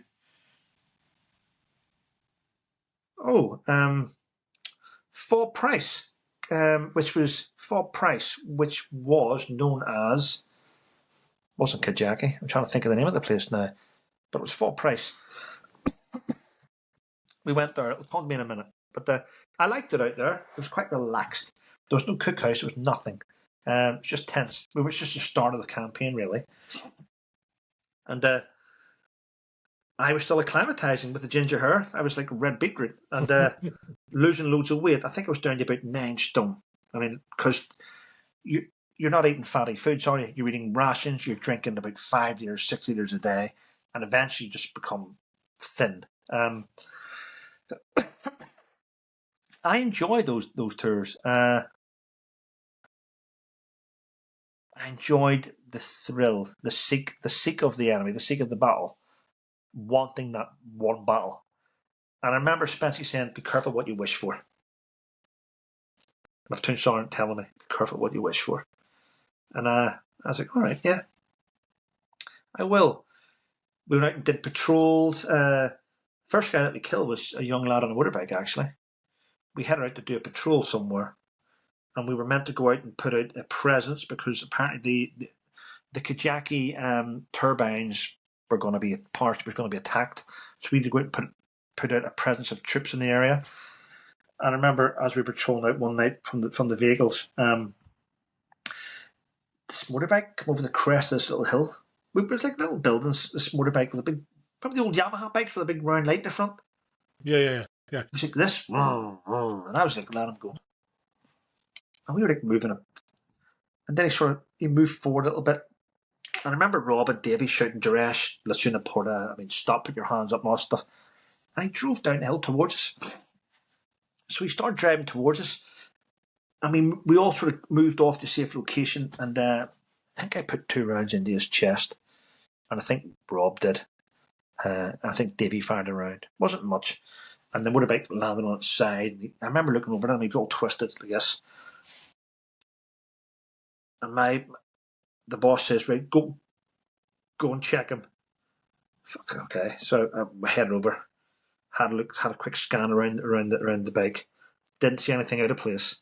Moved forward and knelt down, put my fingers on his throat, just looked at him. And I went, boss, he's gone. And he went, okay, let's have a check. And then I remember Dean Kurgan, acting Sergeant Major of C Company 3 Para. And he goes, right, someone give me a body bag. And I was like, no, I haven't got any. Because you know, the shitty thing is, I had a good body bag. And I didn't want to waste it. So I was like, I haven't got one, mate. I said, I haven't got a body bag. I looked at Rob, and Rob's like, because Rob knew I had one. Rob was like, I haven't got one either. Like, what do you mean you haven't got one? And Davey's like, I haven't got one. And I could see Dean getting pissed off. What do you mean you haven't got a fucking body bag? You fucking idiot. You meant to carry them with you, blah, blah. And I was like, I don't want to waste my body bag on him because my body bag's for me or my guys, you know what I mean? No, it's true though. My body bag's for me or my guys. Not wasting it on that. Anyway, Dean's like, all right, who's got bin bags? We all have bin bags for rubbish, don't we? Dean goes, Dean just lifted the kid up and went, I'm going to have to double bag it. This cunt's a little bit heavy. And then Dean just put, he did it gracefully, but he put the body in the body bag. And then we had the Estonians with us already. They had a vehicle called like a Fox, FUZK, but they had like a Fox vehicle with it looked a bit like an old BRDM. Clearly they're like Russian things. A German wagon, yeah. Yeah. And they had pop covers in it. Anyway, Dean put the body in the back of there, and I got in the back of that vehicle. And I'm going to be honest with you, my feet were like ice cold, fucking ice. So I took my boots off and I put my feet in the body bag to keep my feet warm on the way back. Listen, mate, you have to do what you have to do, but the heat of the body kept my feet from fucking freezing on the way back to camp. I mean, Garesh, that's the name of the place, Full Price in Garesh. So that's what it was. And it's body heat, mate. You have to do what you have to do to keep your feet warm. I wasn't doing anything bad. I was just keeping my feet warm in the body. And I got back to camp, my feet were like toast. It was nice. But that was the start. People would listen to that and think it's very, but they've never experienced anything like that. No, you're more. You're talking about this and seeing the desert. This is probably about 2:00 in the morning.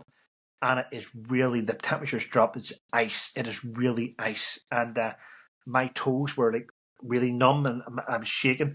So I just put my feet in with the warm blood of the body, keep my feet warm. Yeah, it's probably not the best thing to do, but you know what? It worked for me. Yeah.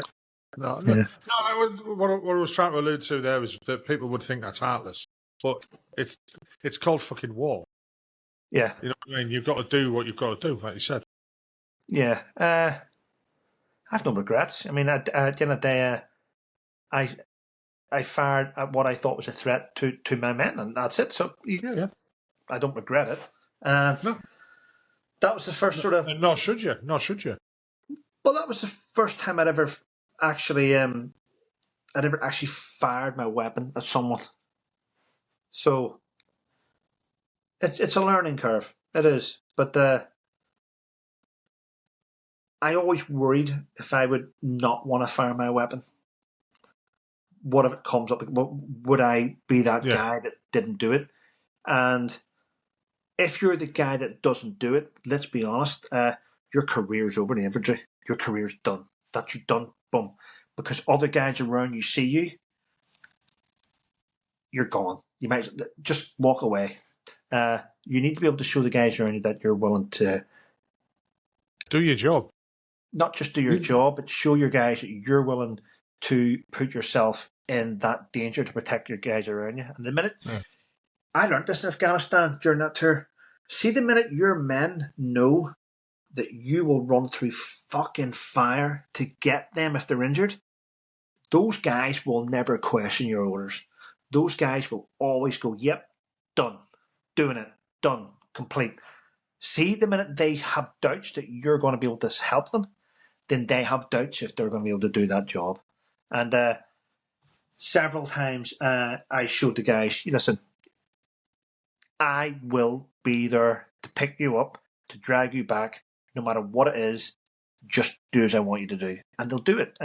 Takes a long time to get there, but we got there. We got there eventually. I mean, because it's not until you're involved in your first engagement with enemy forces that your guys see how you react. And if you react the way they hope you react, from there on in, everything's easy. I mean, did you have guys that, I don't know, fucking bottled it? And I think that's a bad way to say it because I've never been in that situation, type of thing. I had one guy. You are going to get people who pause, let's say.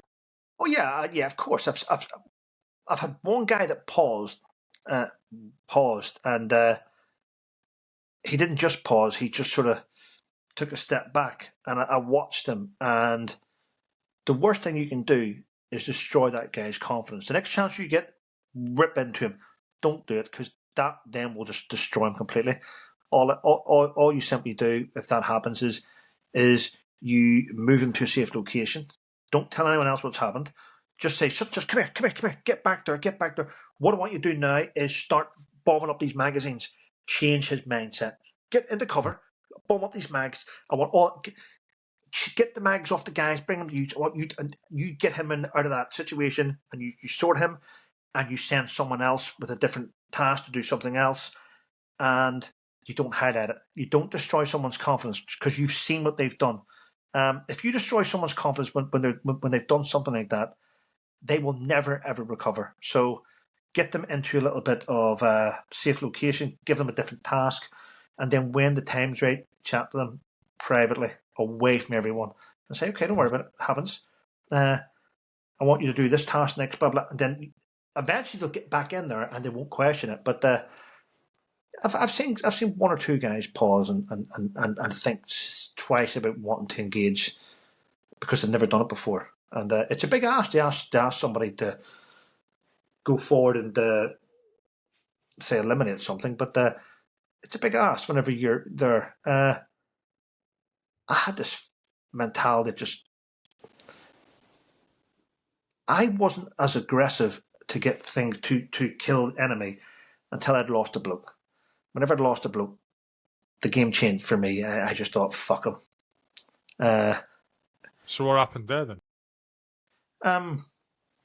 If you don't mind me asking.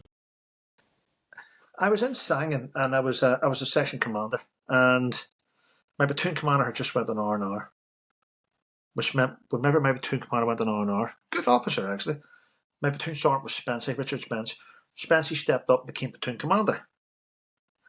And Davy, one of the other full screws, stepped up to become platoon sergeant. So I remember Spency had given us a bit of a brief, what he wants to do. And we were sitting in the orchard in Sangin, just sitting there. We had shell scrapes. We were living in trenches at the time. There was underground trenches, proper OHP, and we had 2 men in each of them, and we were spread out the orchard. That's where we lived. That's where we lived. And we had our mosquito nets up during the day over it. Mosquito net. It was quite relaxing, actually. I mean, we hadn't been hit yet, but we hadn't been mortared yet. And I remember it was coming to about 5 o'clock. When it comes to about 5 o'clock at night plus, then the call to prayer happened around Sang, and all the moss went off, all different speakers. It used to be a pain in the ass, and only because it went on for so long. And what made it a pain in the ass was this. It wasn't the call to prayer that was a pain in the ass. It was the fact that we knew that the minute the call to prayer was over, routinely, we got hit from about 4 locations at once. So the minute we started hearing the we just went, fuck. Because we know we're going to get hit after that. So that was your little wake-up call. Basically, it was them letting us know they're going to hit us. So the minute the call to prayers happened, I remember, okay, my weapon never left me. My weapon was always there. My helmet was attached to here. Everything was sorted. I was ready to roll. I was ready to go. We were all ready to go. But that one night in particular, we heard the speaker going off and the call to prayer. And Davey said, right, fellas, you know what happens next? Right, make sure you're all... Now, I was sitting against this tree, quite thick tree. I'm sitting on the ground, helmet's beside me, got my little notebook, taking notes. Stella McCartney. Well, his name was Brian McCartney, but we called him Stella, right? Yeah. Stella came up. Stella sat to my left here, sitting here. He goes, all right, speed mate. Yeah, good, mate. And because I was a section commander, my 2AC Luke came and sat right beside me here for the orders. So we're both sitting in the orders. And I remember looking at Luke. Now, Luke was a decent soldier. He was. I mean, he was a typical 2AC. I mean, we all had our flaws. He used to be the bane of my life, but I loved him to pieces. But you know what I mean? You know, we had that relationship. Fuck's sake, what have you done now? Type thing. So he comes, he sits beside me, and I says, "You not got a notebook and pen?" He went. He was eating like a vegetarian meal with a brown plastic spoon. And I says, "Where's your notebook and pen?" He just went, "Well, you're the commander. You're taking notes." That type of shit. And I was like, "Fuck's sake!" And I remember saying to him, "All you do is eat, you fat bastard." And I just went. Anyway, that was the last time I spoke to him. We got hit with a mortar. Now, throughout the day, the Taliban had been firing mortars and had been landing in the wadi. Then there were like 3 would land in the wadi. And then 1 would land out the front of the camp. And what they were doing is they were halving and bracketing, trying to work out the distance. And they fired this mortar, and it landed 15 metres behind me. And the shrapnel just went woof. And the tree that I was sitting at had shrapnel in it. It was cut down. I never got a single piece of shrapnel. Brian got it through his back. And Luke took part of his head off. And that broke me that broke me big style. I'd never been involved in anything like that, and it shook me to my core because I just remember dust, and I had no hearing. I couldn't hear a thing. I couldn't. I could hear muffling, and then as it started to clear, I could see my combats had like blood all over my combats, and I just sat there, and I honestly God, I didn't know what to do. It panicked me. I didn't know what had happened. I was in battle shock, and I looked down at him. I could see him sitting on his side, and I could see the spoon still in his mouth. And I seen him, and he was like, and I remember he had like part of his stomach, and I just, because we were relaxing, I just looked at him and I didn't say anything. I just went okay, and I just done up his body armor tightly, and I said, "You need to head." I was thinking a little bit. I hear people shouting at me, "Get in cover, and all this shit," and I was confused a lot. It's just like fucking, it's like a massive explosion in your face, and you're meant to react. You can't react. I was like, what? And then I looked down at Luke, and I could see the dust was just sitting on his eyeballs. His eyes were open, and it was terrible. It was just like I didn't know how to react. And then one of the guys that were in the trenches shouted, "Get him!" So we got Brian to go over to the medics. He actually walked to the medics to get dealt with. Walked himself, and he still took time to put his helmet on and to grab his rifle, which was beside him anyway. But he still made sure he had it, and away he went. A couple of us lifted Luke and got him into the like a trench. I was in battle shock, and a guy called Billy, it was Billy Owen or Billy Quinn, I can't remember anyway, good medic, started working on him, cut him in the throat, went pipe and did a tracheotomy on him, tried to get it airway. Yeah, I got accused actually years down the line, well, months down the line, I got accused of, because one of the young lads in the platoon, one of the young lads was watching me, and it got back to Luke's mum that, oh, Corporal Coult sat and watched your son die. Fucking hell. I had to carry that guilt for many years because I didn't. But he lost part of his head. Yeah, and I remember because when his shot went an all angle, it actually hit my platoon sergeant as well. He got shot in his back. So that one hit, we'd lost my platoon commander. Sorry, platoon commander on leave. Platoon sergeant, Brian, 2. My 2AC, 3. And there was a young paratrooper who lost part of his hand. So we took 4 in that one hit. And I remember just trying to get him to safety and then we got a CVRT to reverse up. We put Luke in the back of the CVRT. The CVRT had to drive round to the HLS. When I ran across to the HLS to secure, we had a Chinook coming in. It was the IRT, the immediate response team coming in. Great team, them those guys and girls. And I remember getting Luke onto the back of the Chinook, and there's protection on the IRTs. The guys were broken. I don't know what they'd done that day, but they were like broken. I remember I had this bag on Luke's face, like an oxygen bag, and you have to squeeze the bag to air. And I remember saying to one of the guys, fucking get your hand here and fucking start breathing for him. And the guys, I mean, trying to get them, it's one hell of a wake-up call. That night, though, I remember going around each positions with my guys, and that rocked my platoon. That was our first big hit. And to go around each position and to make sure, because I went from being like a section commander to platoon sergeant. Davey went from being platoon sergeant to platoon commander. We all jumped up a rank in that one hit, and it was tough to go around and keep an eye on the guys and to keep it going and keep morale, trying to lift morale up. We just heard that we had lost 2 blokes as well in the other camp, so we were taking big hits there in 2006. It was, I mean, we were losing a couple of blokes every 24 hours. You know, we're 2 or 3 down. We lost 4 here. We've had 2 here. So it was real. It was real. It was in your face. You knew that each patrol could easily result in a fatality. You just knew that was just right up here. You just knew it was in the back of your mind all the time. So I remember going for a walk actually that night, in camp, clearly. I just took myself off to a different part of camp, had a cry, got myself together, and then came back to make sure the guys were okay. But it was tough going, though. I mean, yeah, it was tough going. We had a few tough days out there. I'm going to be honest with you. Yeah. But it is what it is. I learned from it. So it's either going to build you or break you, isn't it?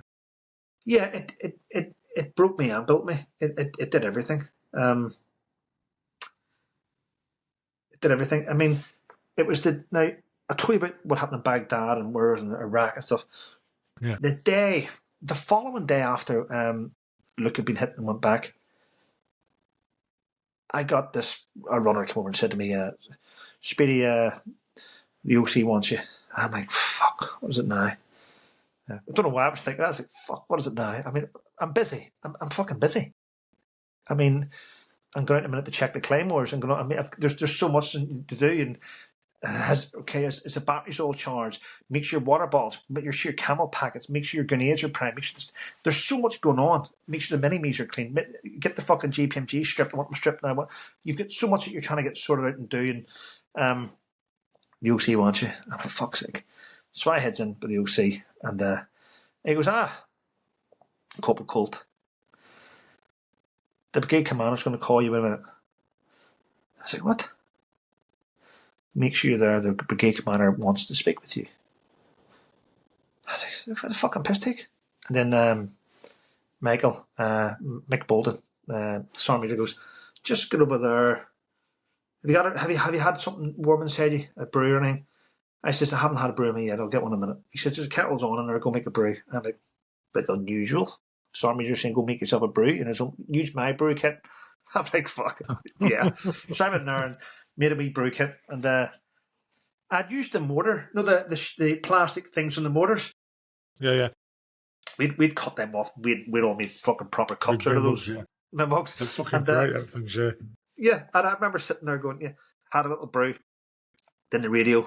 It was a proper hand. Oh, sir, is that Corporal Coult? I'm like, sir, it's Brigade Commander here. Just called to congratulate you.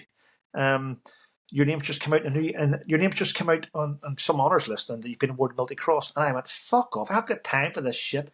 And I hung up and I walked out. And the OC was looking at me, going, "Did you just hang up?" I said, yes, it's someone fucking about. Right? And he's like, get fucking back in there now. That was the brigade commander. He wants to speak with you. And I was like, what? So my mind was all over the place, having just lost the guy and all this shit. And I was like, what? And he goes, no. I said, sir, come back on the net. It's brigade commander. I said, sir, I apologise. He says, I've just heard the news. I'm really sorry. Give my regards on to your platoon and your men, blah, blah, blah. But congratulations, you've been awarded multi-cross, blah, blah, blah, blah. And I was like, thank you. And the OC went, everything okay? And I went, yeah. The OC knew. Yeah. Everything okay? I went, yeah. What is it? I just wanted to say thanks for, he's just saying about the platoon. Yeah. And I walked away. I couldn't tell anyone that. Just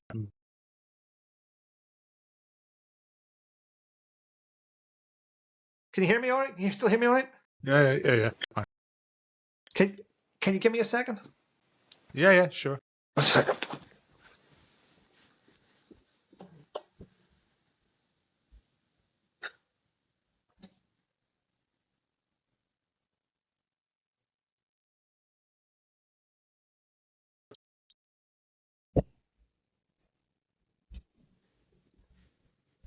Sorry, Andy. That's me. That's my son. Just he's in bed.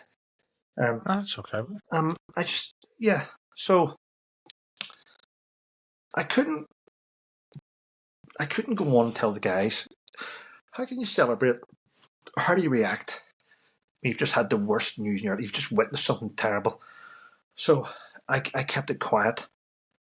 To be told that though the day after you've just lost a bloke, or the next morning after you've lost a bloke is it's quite daunting, and it doesn't sit, and it didn't sit well with me. I mean, I would say it's like bittersweet, but actually it's not. I don't know how you felt, but I would hope, or I would imagine I would have felt, I don't give a fuck. Yeah, I just think, yeah, why fucking tell me this shit now? I mean, I don't need it. But everyone was home was talking about it.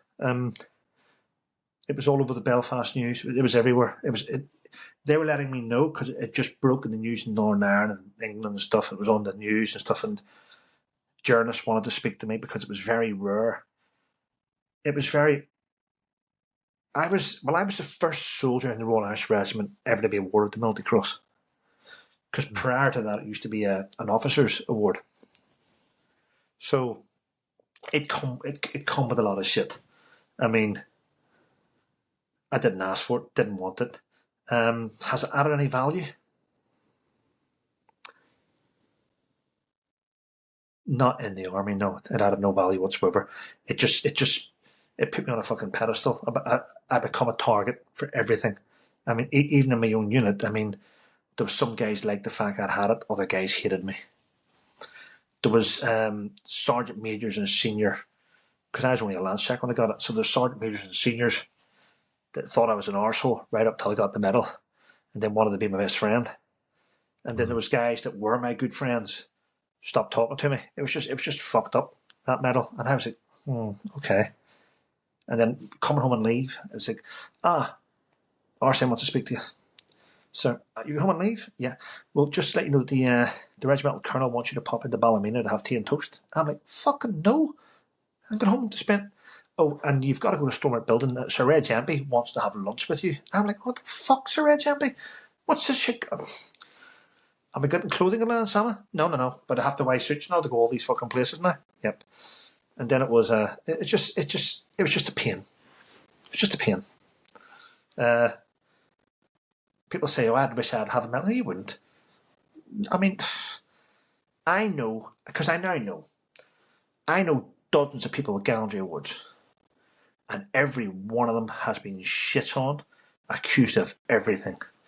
You lied when you lied in your citation. This is a lie. That's a lie. This is a lie.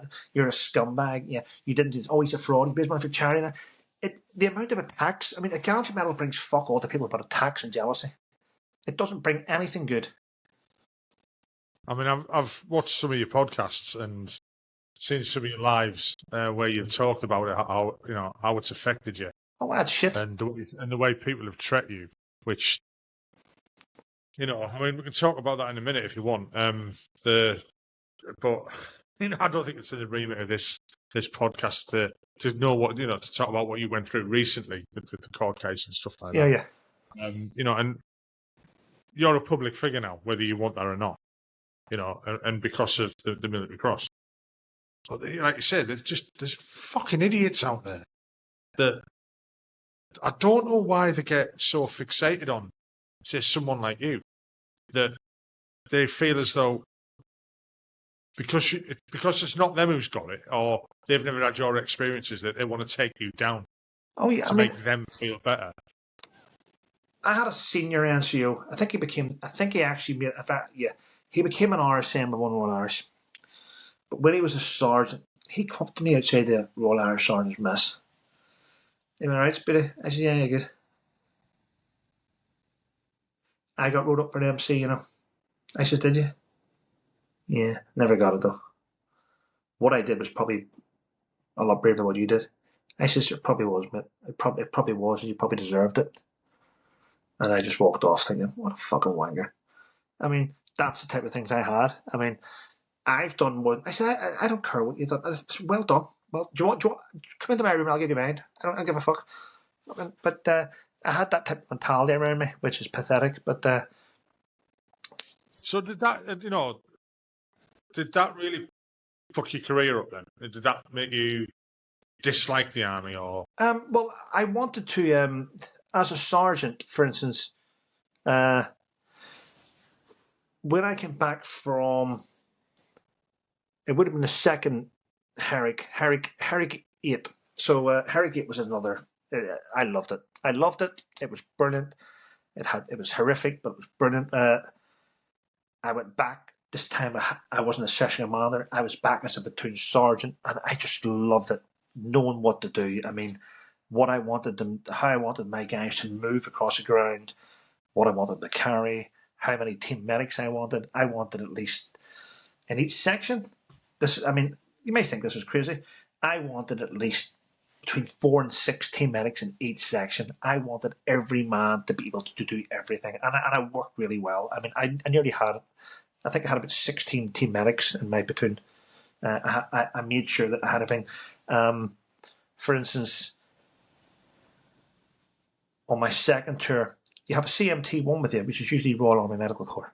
Great medic, a girl called Kelly. But I also had in my platoon an RMA3, one of my own guys that I sent off for months to train up. So I had, for instance, I had my RMA1, which was with me, the back platoon sergeant, but I had an RMA3 at the front. So we could hit from either end. I had someone there specialised. I mean, I had it to a T with how we moved, how everyone worked. I loved it. That was another tough tour, actually. One of my guys, well, I ended up a casualty as well in an ID strike. I think I had 5 in my platoon injured in one go. Ended up going into Bashan to get cleaned up, and then the next day, with me having been thrown into Bashan, morphined up and get dealt with, I think within 24 hours I was back out. You cannot be seen. I mean, it sounds shitty, but when you're platoon commander, platoon sergeant, and you've got guys below you, and they lose you, their morale goes woof. So you get back. The minute you can get back and show them. Back, guys, let's move again. We took a hit as well on Hurricane. We had quite a few battles, actually. Air assault battles, flying into enemy territory and Chinooks and stuff. And one of the patrols, we got out all around the fence. We started moving off the start line, and we took heavy fire coming in from different positions. And we lost Sergeant Major Mark Williams. He got shot. He got killed within about the first 5 or 6 minutes of that battle. And then I was trying to hold back my medics. I didn't want to send medics forward because we hadn't won the firefight. We hadn't suppressed the enemy. We would have just taken more casualties. So once we were able to win that firefight, I was able to get forward and pull Mark into a bit of a dip in the ground. And medic worked on him, but he had been killed. So then it was just looking at him and going through his kit, getting out all this. It sounds weird, but I mean, someone's just died in front of you. And on my mind, I'm like, okay, he's dead. Okay, he's dead. Okay, serialized kit, ammunition. And I start moving it around and just making sure I have everything passed on to his guys. Who's the commander here in the powers? The SFSG guys. Okay, full scoop, come here. That's his watch. That's his compass. I'm passing serialized kit across. You're now accounting for that. My radio wasn't working at the time. I think my radio was damaged. So all I did was, I just fucking took his radio, put it in my backpack, get it all working, got it all thing. Yep, boom. His one it went back. And then we had to get I suppose you call it a Casevac party together and carry Mark's body back down to the hill to the RSM and the doctor and bunge it to the fucking vehicle so it stays there. And then get back into battle, get back in and start moving forward again. So there was that. You learn so much about yourself. I mean, what you're able to cope with. But it's just trauma. You're trauma on top of trauma on top of trauma on top of trauma. And then, was it after that happened? I can't even remember. So we did really well. We got a good thumbs up from Brigade Commander and the CO for what we did during that battle. It was well done. And I think a few days later I was out patrolling. My radio up, lost his fucking arms and legs. Died. I had to go up and fucking start searching for his body parts and get him back. And it was, it's just constant battle. I mean, don't get me wrong. it never leaves you. It's there. It's right there. I can see everything that took place, and there's no fucking mental health specialist can ever change that. You learn to cope with it, but it still gets you emotional. It still makes you feel sad. Yeah, of course it does. But it's soldiering. It's what soldiering's all about. I remember coming back in having lost couples. Whenever he stood in three 105s, 105 banked, ripped them in half. It also took the hands, all the fingers off my interpreter, and took my interpreter's face off. I remember getting back into camp and being so fucked off because I gave over that at T4. Somebody just might give me a apology. Fuck you doing him a T4 over that. I was just so broken. I went, because he's got no fucking arms and legs and his back's been blown off. That's why he's a T4. Okay? And he went, don't ever tell people the net someone's a fucking T4. Everyone knows you've lost a bod. Always say he's alive. Always say he's a T3 or a T2. Don't ever say that, because the morale goes down. And I was like, fucking morale is down. And we were arguing in the middle of a fucking contact. And then we got into camp. And Frankie O'Connor, by the way, I learnt from him. I got back in the camp and Frankie took me away for a chat. And he said, right, guys, we took a big hit. My platoon would go in, do what we need to do to get back. If we lost the ball, we lost the ball. We never usually, we were aggressive and we got the job done. And we'd come in and Frankie be like, okay, I want to see the fuck. He stepped over me now. He's like, want to see the fucking weapons. I want this done. We've got fatigues to do. I need 4 years to go and work with Joey in the stores. And he was hammering us. And I was like, what the fuck, Frankie? Give the guys a break. No, I won't give the fucking guys a break. And he hammered my platoon. He's a sergeant major. I'm like, it wasn't until away during that tour I sat and looked at Frankie. And I was thinking, I would go back to the tent because I was sleeping with the guys. I was doing everything with the guys. And I sat there and I was listening to my guys bitching about the sergeant major. They were saying about how much they fucking hated him. And I just sat there and I listened. And then I went for a brew, went and sat with Frankie. He went, are you all right? Yeah. Give me a cigarette. I didn't even smoke. Started smoking. Give me a cigarette. He went, what's the guys doing? I says, they're around there bitching. They're bitching. What about? He knew. Bitching about you, Frankie. They're bitching about you, fucking hate you. He said, that's good. But they're not talking about the fact they've just lost a bod though, are they? And I went, no. Because I've changed their mindset. They're now, rather than moping about losing a bod, they're bitching about me. He said, that's my job done. He just sat there and I went, you know what I mean? I mean, I just thought, you fucking prick. But you know what? It makes sense. It makes sense. So the guys think the sergeant major's a prick, and the sergeant major's going, that's my job done. And it's not to be a prick. It's not. He's just taking those guys away from being depressed and losing a friend to now thinking he's a dick because they're doing fatigues. He's changed the whole mindset. And I just thought, you smart fucker. It's a learning curve. It is. It's fantastic. Yeah. You know, and that's the personality of a person can do that as well. You know, it's training. It is training. I learned a lot, man. I mean, the guy was he was awesome sergeant major, but my sort of attitude changed that day. I was like, I get it. Yeah. And did you want to like progress up then and become him? Or not him, but you know. I'm gonna be honest, when I came back from Herrick 8, I was mentally broken. Right. I mean, mentally broken. I've been involved, and I don't know, on that one tour, probably about 60, 70 different gun battles. and it was just I was mentally exhausted after that.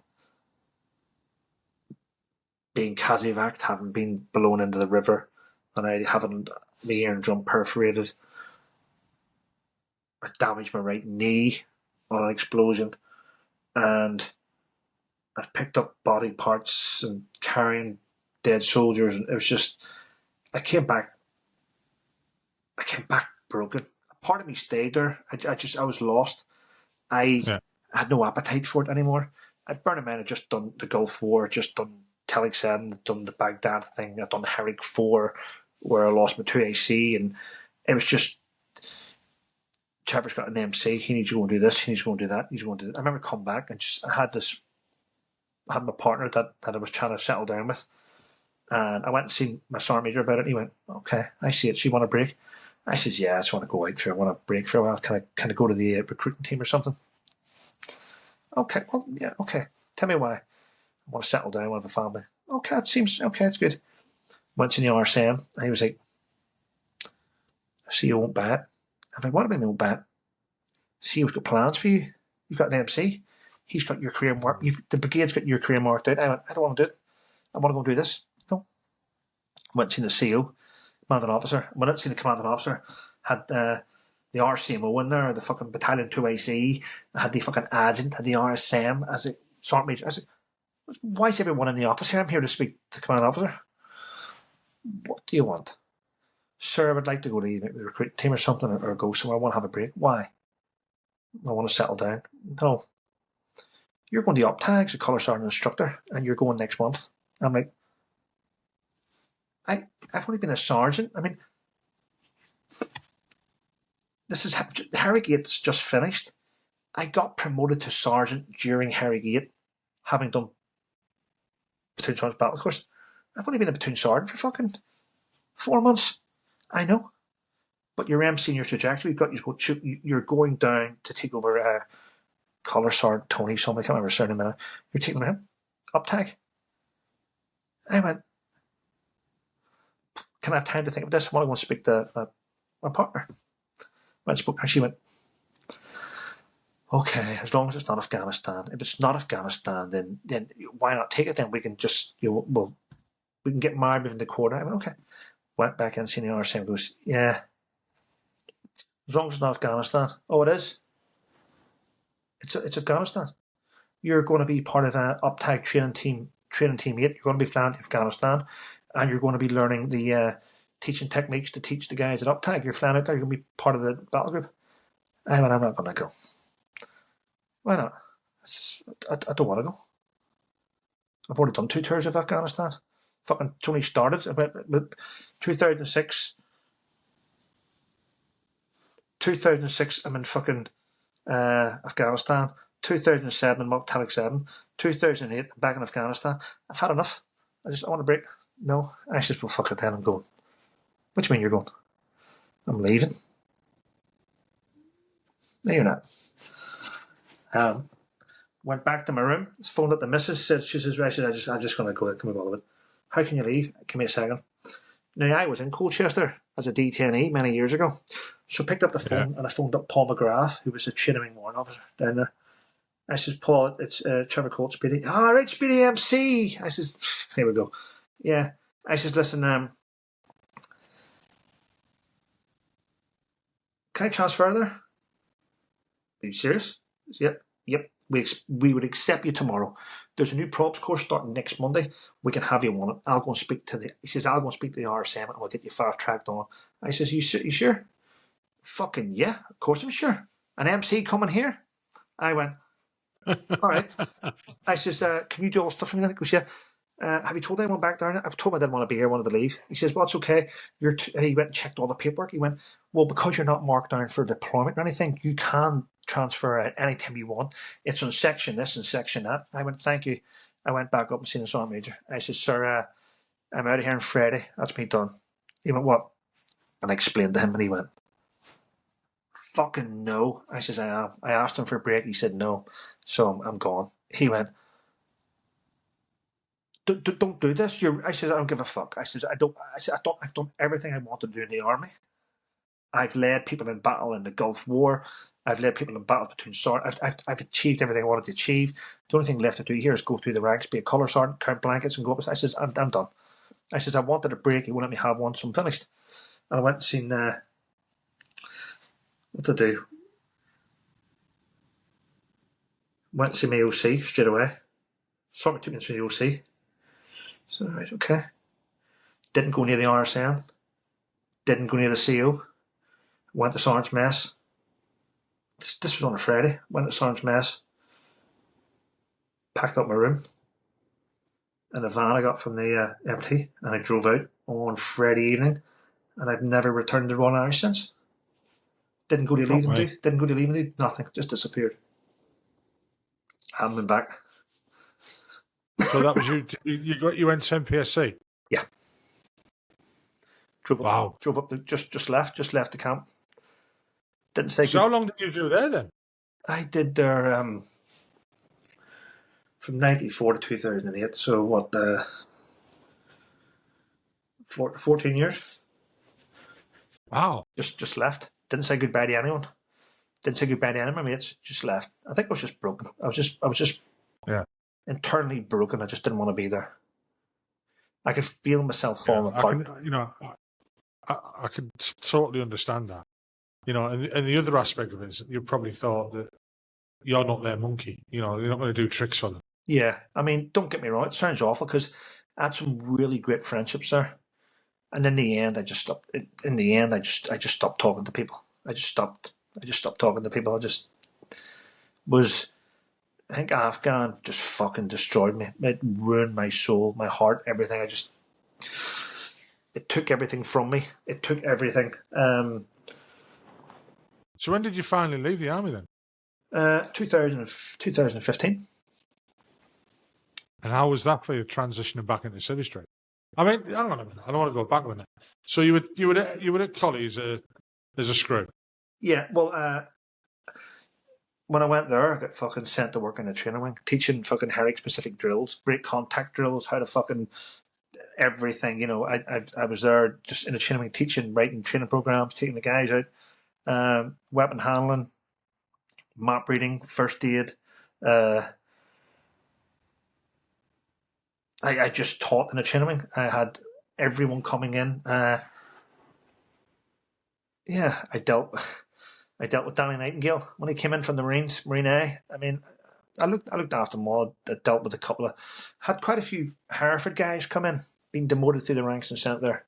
And Marine Recce platoon patrols. I did 98 days in there. So not the 6 months that you did, but I did 98 days. And as an inmate, you'll probably say the same thing. It's all right. First 24 hours make you shit yourself. After that, it's just so roping it. It's easy, but it's not a punishment, as they say. It used to be a punishment. It's not a punishment now. It's a correction. So they've changed the wording. As I say, corrective training centre. Yeah, I mean, I went there, and so I went there in 2000. I went there, did Harrogate. So it was 2009. I went there, and then in 2012 they sent me out to Afghanistan. I was like, what the fuck, really? Again? But it was a different role. It was as a handler. So my job would be when I went out there, I was part of the intelligence exploitation force, and I would get called at night to fly out on the Chinooks to land out in the area where task force would hand me captured Al-Qaeda and Taliban, and my job would be to bring them in and to prepare them for, we'll say, exploitation and to get information from them. So, and that was my role out there. We had I mean, that sounds like interesting, but I could imagine it could get a bit mundane as well. It's fucking dangerous. It's dangerous being around him. You've got 40 Al-Qaeda and Taliban in a compound, and you're there walking from A to B, and it's moving them around. And there was one time they did kick off. It's quite dangerous because they will kill you, because the British are too light on how to look after people. But one time in particular, I remember we had these numbers. They all had detainee numbers. Like UK, it would be a UK, and then it would be the name of the brigade or task force that got them. Then you'd have their detainee number and all that stuff. And I remember everything. It's so high end that you can only hold detainees for 28 days. Anything over 28 days, you need to get a parliamentary extension. It needs to come from the Cabinet Office for extending these. So when the Red Cross get in touch and they go, how long have you had this one in for? It's never over 28 days, because at the end of each 28 days, it resets to day one. That's how you get around that, right? So there's ways to do it. But we had, one stage we had the brigade, the Helmand Brigade Commander, Taliban in. We had the OC of Upper Gresh Valley, and we had a colonel of another rank somewhere from a different area. And we had them in. And they fucking hated each other. They hated each other. Very tribal warlords, isn't it, really? Yeah, I sat down with a guy called Mohammed Noor, who was a brigade commander. And I sat down with him, and he spoke perfect English. I was sitting there. I have never seen a man so handsome. He had really, really tan skin, beautiful, not a blemish, just pure tan. His beard was beautifully trimmed and black and short, and it was like it'd been just done. It looked like it'd been done on a Turkish barber. He looked so perfect, and his hair was gelled back and it was long, and he just looked. He looked like royalty, and I remember looking at him going, and we had this chat, and I got to know him. He was in there for a while. It wasn't in there for longer than 20 days, but he was in there for a while, and I remember sitting chatting to him. I'd bring in a tearing of green tea that they had, and they had their breads and their foods that they eat, the vegetables. And he'd sit there chatting to me, doing this, going through his prayer beads, right? Counting his Hail Marys. And I said to him, says, where did you learn to speak English? Sandhurst. What? Went to Sandhurst? Yeah. Told me what year. He went to Sandhurst many years before. He used to be part of the Northern Alliance. I was like, okay. All right. He said, I've worked with the British before. Yeah, I know all your tactics. Do you? So I know that whenever we fire at you, you're going to, before you arrive in these areas, do you not realise what we do? We would sit back and we would look at where we know you're going to go to. We know that you're going to either go high ground or low ground, you're going to go into gutter, you're going to here. We know. When we decide to take you on in an engagement, we know where you're likely going to go to get away from that engagement. And I'm like, they studied everything. I mean, it was interesting. I found a lot out. I got a call one night, came across from the BPO, the Brigade Provost Officers, telling us that such and such detainee 1, 2, and 3, don't tell anyone. But in the middle of the night, 3 teams of us had to go at the same time into compounds and extract 3 people, stick them on the back of a C-130 and fly to Bagram and hand them over for exploitation to another force.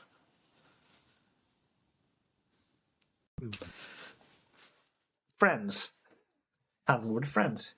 But yeah, did that. Did a few things like that. I mean, Bagram was a fucking shock in the system to go in there for a start. But I enjoyed that side of it, the exploitation side of it, where I got to see how things are done at a different level. But felt angry sometimes when I was having to walk Taliban to the front gate of camps, take off their cuffs and blindfolds, pay them, and say sorry for holding you here and letting them go. We did that a few times. That was quite annoying. Can imagine it will be. Fucking That would really grip my shit. Like, it's to be honest. disheartening. Yeah. I did an interview in Panorama a few years ago with a guy called Mark Urban when I was out in the military. And we did it was dispatches. We did a program called Dispatches, Panorama Dispatches. And I mentioned a few things in that programme. And it went out in the BBC on the Monday. And then it disappeared. Wasn't allowed to be. You can't find it now. It's gone. I mentioned a few things in there, whereas I was asked. In hindsight, Trevor, had you have known at the time that the individuals that you were fighting against were going to be released, would you have taken prisoners? And I went, nah. I'd have fucking eliminated the lot of them. Pointless. Well, the MOD shut down that documentary. Fucking hell. But it's, yeah. I mean, Geneva Convention, fucking rules of engagement, blah, blah, blah. But, isn't it weird, though, that the rules of engagement, Geneva Convention, are only for us? Yeah. Enemies don't go by Geneva Convention rules of engagement. No. The good guys always shit on. Yeah, I've had this conversation many times with people, that we try to keep it, we're within our lanes, we try to keep it legal and stuff like that. Oh, yeah, of course we do, yeah. But sometimes you've got to step outside them lines because it's the heat of battle, it's war, you don't... Well, do you know different situations require different answers sometimes, I'd say. Do you know how many people were prosecuted? How many Taliban were prosecuted? None. No. Everyone was released. Every time we brought someone in, I remember this. I mean, we used to go out and we'd use hide and seek, the names of different equipment. We'd do the retina scans, the mouth swabs, the fingerprints, the iris scans. We'd catch them. We'd link them with forensics. We'd link them to bombs that people killed. Still wasn't good enough. It still wasn't good enough for prosecution. Shite. Yeah. I mean, that leads me on to, before we, talk about after you left the army. We spoke earlier about the peace process in Northern Ireland and how it's, might not agree how it happened, but it seemed that it has created a better time or a better life for people. Yeah. Afghan, we just fucking walked away. Yeah. It was just, it reminded me, you remember like on in the Dad's Army, you've got the arrows going over like that. And it's basically the Brits walking away and the Americans walking away first. And then the Taliban's just fucking doing that, and then we've gone and they're just, they were there the day, the last day. And it's just like, what was the fucking point of being there? Yeah. And I've seen the argument from other people where they say, well, we did good there as well. We did change the place. Well, not now, you haven't. It's all gone back to how it was. I can see the good that we did there when we were there. Getting women and children into schools and universities and education, medical and stuff like that. And, to try and, I wouldn't say lift their life up, but to make it better. It was happening. Giving them false hope. Yeah. Well, not intentionally though, I don't think. Well, we could have still been there now. We could have, but America left whenever we were all asleep. Left in the middle of the night. Biden administration, and even though they left during a Biden administration, they still blame Donald Trump for it. He wasn't even the president, but yeah. I think that's the exact reason why the Ukraine and Russian war has lasted 3 years. I think, without going into too much on that one, I do think there's too many people making money. Well, you got to bear in mind that I don't mean the Ukrainians making money either. I don't think it's the West. That. You got to bear in mind that the West was embedded in Afghanistan. Yeah, I get what you mean. Yeah, I get what you mean now. Yeah. So whenever you pull out in a shock move, whenever the West, every country in the West had units in Afghanistan, what are we going to do with all the ammunition that we've had made for Afghanistan? Let's just keep sending it to Ukraine. They can fire it off at the Russians. So the West has been sending all. Why do you think the West gives all their military aid to fucking Ukraine? We had made, and munitions, rockets, missiles, they've all got run-out dates. But we had billions of pounds worth of contracts throughout the West. So we've just spent the last 3 years getting rid of it all, giving it to Ukraine to fire at Russia. And it's probably running out round about now. So maybe now is the perfect time for a peace deal. That's just me thinking out loud. It's not going down that route, eh? Just thinking out loud, man. So when you got back from there, and was it time for you to leave then? No. When I got back from my third tour of Afghanistan, I was teaching in training wing. It sounds weird. I was teaching in training. I was doing a lesson. I was doing the orders process, which is REPE, receive. This is crazy. I was teaching the orders process, REPE, receive, extract, estimate, prepare, and issue. I was teaching. I was breaking it down. I was showing the guys how the orders process works, and I used to have all the cards cut out in the right colours and laminated and all. I had everything for everyone. I loved teaching, and I was teaching the orders process, and I looked at the class. And I went, right, guys, what we're going to do now is, my mind went blank. And I looked at the board. And the weird thing is, I forgot how to use the fob. I went, what the fuck? And I started having a panic attack. I went, I don't know what to do. And I couldn't remember the lesson. And I went, and then I felt a tear in my face. And I went, right, everyone, fuck it, before we start, nip out now, grab yourselves a coffee, and if you smoke, burst into flames. I'll be back in a minute. And I walked into the staff change room and sat there and just cried. My fucking just fell apart. I just couldn't remember the lesson. My mind went blank. I just started crying. Didn't know what to do. That was the last thing I did in the army. I walked over to see the RSM, knocked on his door. And I just walked in and sat down and just cried. He went, what the fuck is wrong with you? I says, I don't know. Can't remember anything. And he fucking knew straight away. He went, no dramas. And he pulled his blinds. He had no dramas. Just sit there. He went to the door and pulled the blinds of the door. Just sat there. He went, just relax. Do you want a cup of tea or coffee? Cup of tea. I drink coffee, cup of tea. He left me for about 15 minutes. And he came back in with a cup of tea. Just sat there. He went, right, got a driver to come pick you up. I'll take you home. Okay, stay at home. Don't go out anywhere. And if you booked in, if you want to see the doctor, blah blah. He just knew. I had a breakdown. I've never heard of it before. I just had a fucking mental breakdown, and I didn't know how to do anything. I couldn't remember any lessons. I remember it now, but back then I couldn't remember anything. Didn't know what to do. Panicked. Did you have any build up to that?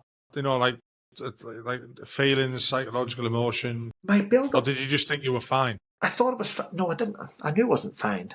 But what I was doing is I was coming into work in the morning, putting the kettle. I'd go and pick up the kettle, put the kettle on, look, not full enough, take the kettle away, go to the sink, start cleaning it, clean the kettle, put it down, wipe the kettle, clean the kettle, put it in, put fresh water, don't I got water, filter the water, put it in, go to the plug, clean the plug, get the cups, wash the cups, go to the spoons, brown on the spoon, scrub the spoons, put the spoon down, get it all done, go to the computer, make sure the table's right. This was my routine. Make sure the table's right, make sure it's right, check my board, training program, where's all the cards, right, go over here. I was constantly keeping busy and constantly focusing on getting everything fucking right, that the minute I sat down, I just exploded and fell apart. I didn't know what to do. I think so. You developed your OCD. Yeah. Right. That happened. I mean, not fucking hell. I'm not comparing what I went through to what you went through. No, by no means. But one of the things that I found when I was going through my bad time was that part of my brain was going, right, you've left the back door open, you've left the gas on. Yeah. You haven't locked your front door. And that's your brain stopping you thinking of that. That part of the brain stopping you using this part of the brain to remember it. It's just blocking it. It's mad. Door. Do things, check the door. Do things, check the door. Do things, go out, check the door, lock the door. Before I go to bed, I'll go and lock the door again. It's a routine I have where I don't want to sit down and dwell on the shit side of life, which is things where trauma is.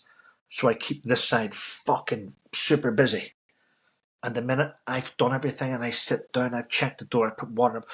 That plant needs water. This plant needs water. That needs water. That needs water. Once they're done, I'll sit down and I'll go, maybe that needs a dust. That needs a dust. That needs a dust. That needs a dust. Oh, fuck. That needs a hoover. The minute I've done everything and I sit down, I've too much time in my hands to fucking think about shit. So that's why I'm always doing a rant in the morning. Get the shit off my chest. Be focused. Maybe do a rant during the day. So I do rants every morning on YouTube to get the shit off my chest. Things that are winding me up, because if I don't see the news and think it's winding me up,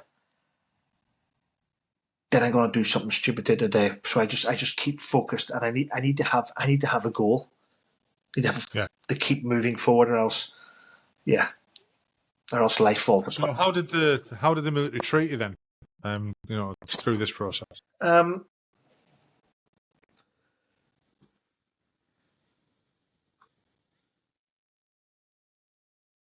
My unit were terrible. My RSM looked after me on day one. Day one. I never had a visit. They never spoke to me again. The RSM said, go home. I got a call. I was home for about a week, nothing. 2 weeks, nothing. A phone in camp.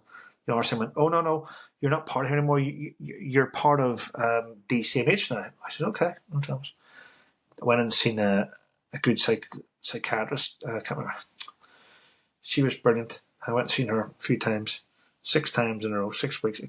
We have this good rapport with her, and I kept seeing her. She was brilliant. But then I got a call from my unit guard, the guy that's on guard. Sergeant Coult. Who's this? It's Sergeant Kelly. What's up, John? They call me Sergeant for. I've been told to tell you to bring your 1157 in and just leave it in the guard room. I went, what? I said, no. I'm only passing on a message. I said, well, fucking tell him no. I said, you're meant to go in and sign and get everything clicked off your fucking list, because if I go in and dump my 1157 in the guard room, some of you bastards will steal my kit and I'll get billed for it. Right? And he went, I've just been told to tell you what to do. I said, well, fucking the answer is no. I won't. Okay. Anyway, that was it. Never went into camp. 3 months were down the line. I was going and I was seeing the psychiatrist from a fucking complex PTSD. And then one day I got told, you're on COs. I went, what? You're on COs. Okay. I've been told to tell you you don't need to come in combat still, or military uniform. Just come in civvies. I says, really? He says, yeah, okay. So I wore a shirt. I was smart, and I walked in, and I was on COs, and he gave me my fucking just an A4 page of conduct. That was it. Shook my hand.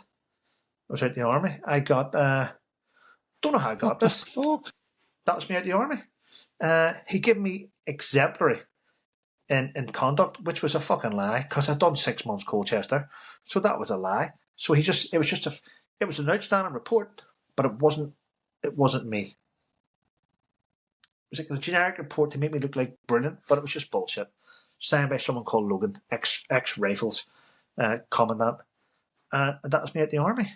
And I was like, I'm out the army now. So I just got my whole 1157, and I took it down to the cadets in Colchester, and I went into the hall, and I just had about fucking 6 different types of vests. I just said, here, it's yours. And I gave my whole 1157 away to the cadets. And that was it. Well, I mean, fucking hell. I mean, I just can't get my head around that. They knew that there's something wrong, and they just fucking washed hands here. Yeah.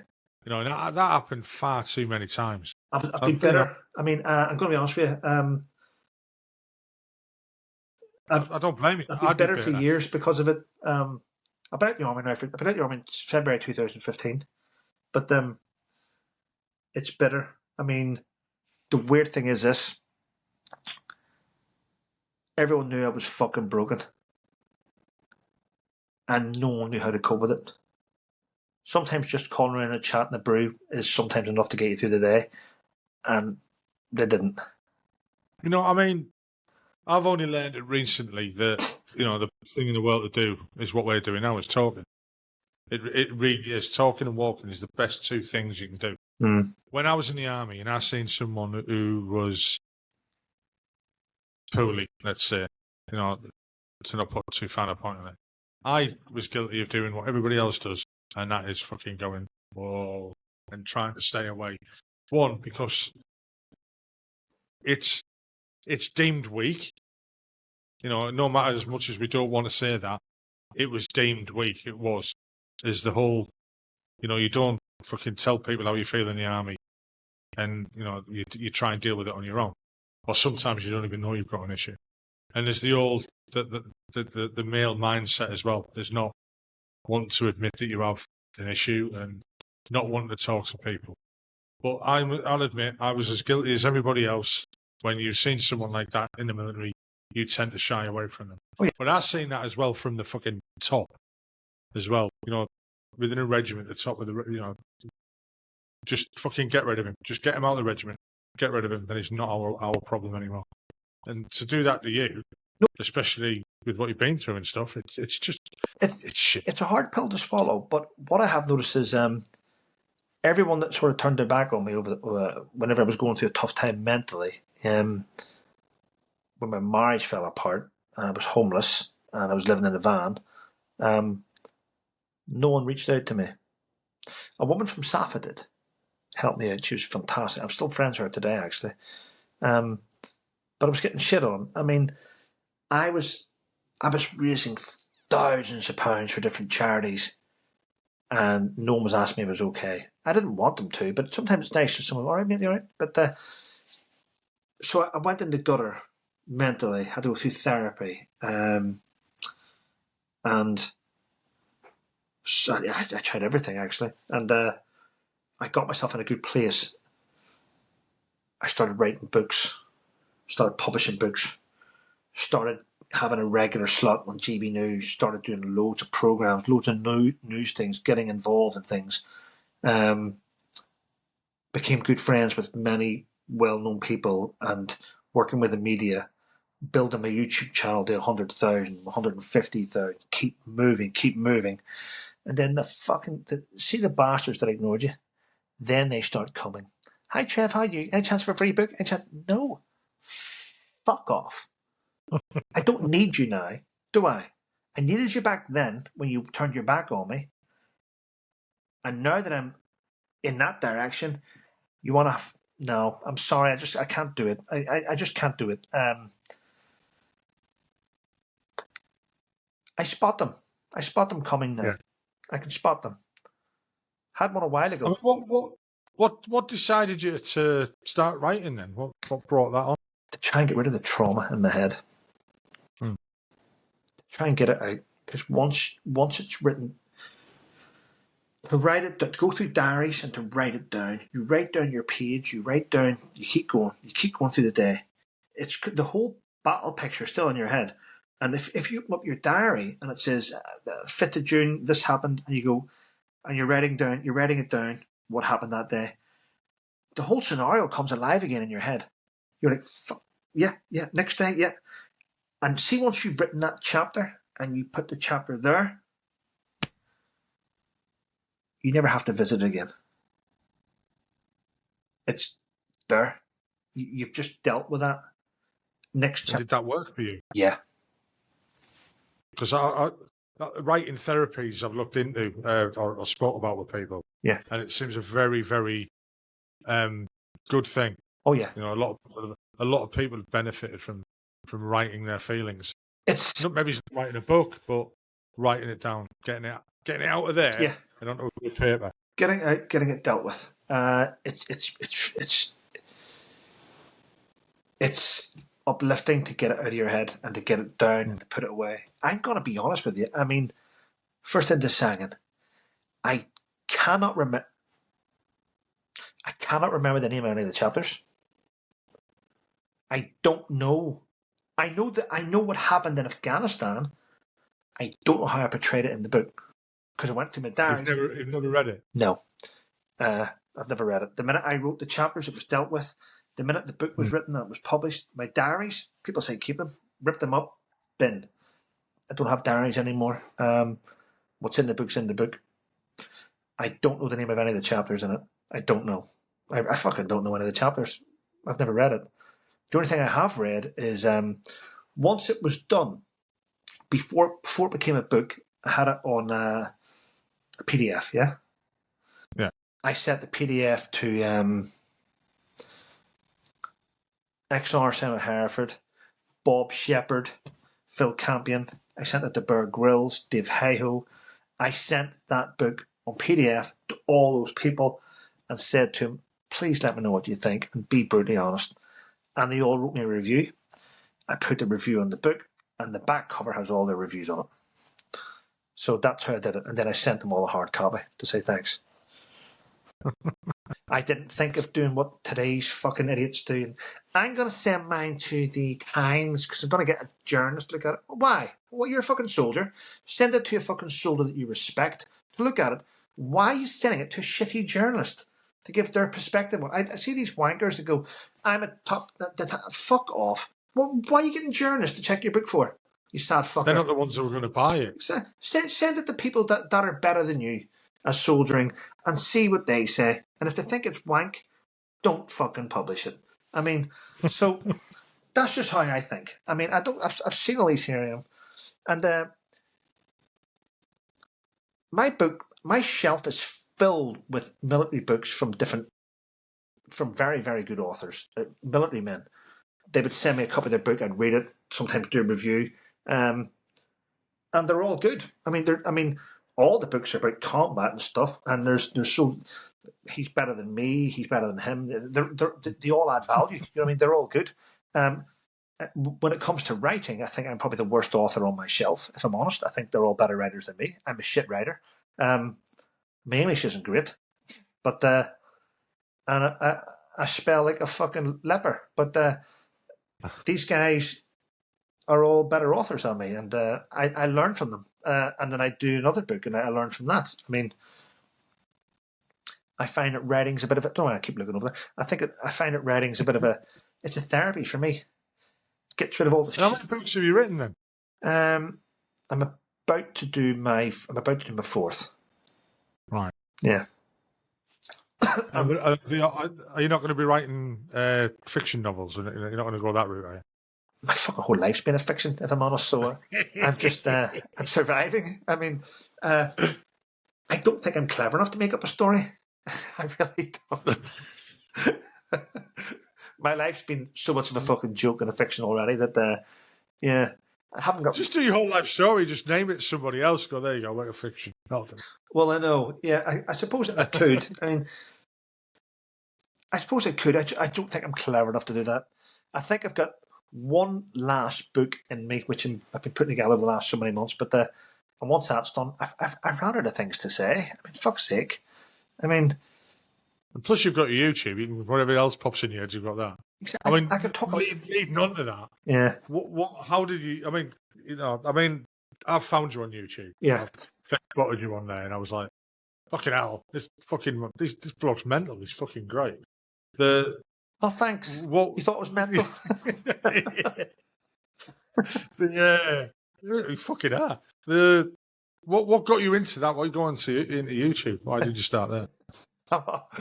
I wanted to find the easiest thing in the world without doing very little apart from breathe that could make money. So basically, I was on Facebook at the time, and this is how I started with YouTube. I was on Facebook, and on Facebook, as an individual on a Facebook page, you can only have 5,000 friends. So I had 5,000 friends. I didn't know any of them, but I had 5,000 friends. But I also had like 150 in the fucking green room waiting to be friends. It was just a weird situation on Facebook. And every week I would delete people that I didn't know, and add people that I didn't know. And I had this friend thing, and it's just weird. And I was uploading videos on there, and I was doing loads of stuff in the media. and I'd upload a video and it would get like 50,000 views. I'm like, fucking hell, it's not bad. 10,000 views. I then started off a Facebook page called First Into Singing. And that page had, at the time, it's still there, I think. I don't use it. I haven't been on Facebook in about 5 years. But that page had about 46,000 followers on it. And it was good. And then I was starting to get loads of messages from people. Can you point me in the right direction for this? Point me in the right direction. Veterans. I need this. I need a roof. I need a pair of shoes. I need socks. I need this. I need that. I need this. Fuck me. I used to think, fucking get up off your ass and just fucking go and do something. Fuck's sake, do you have to fucking lead people by the fucking hand to get help? It used to wind me up. So then what I did was I got in touch with people known Safa, and I said, listen, and another charity, but you won't mention here. And I said, do you just want to be the admin on this page? It's got 47,000 people. If I make use admin on this page, yous are actually volunteers that help people. Yeah. And then delete me off it. Are you sure? Yeah, just delete, because I shouldn't be seeing veterans' private messages to you. So you are already charity welfare people. So I'll delete myself off the page. You take me out as an admin. That page now becomes your page, loads of people on it, and you can post things on it. You have a bigger audience. And they loved it. So the page became theirs. I deleted. And I walked away from Facebook. And I was still doing loads of different interviews.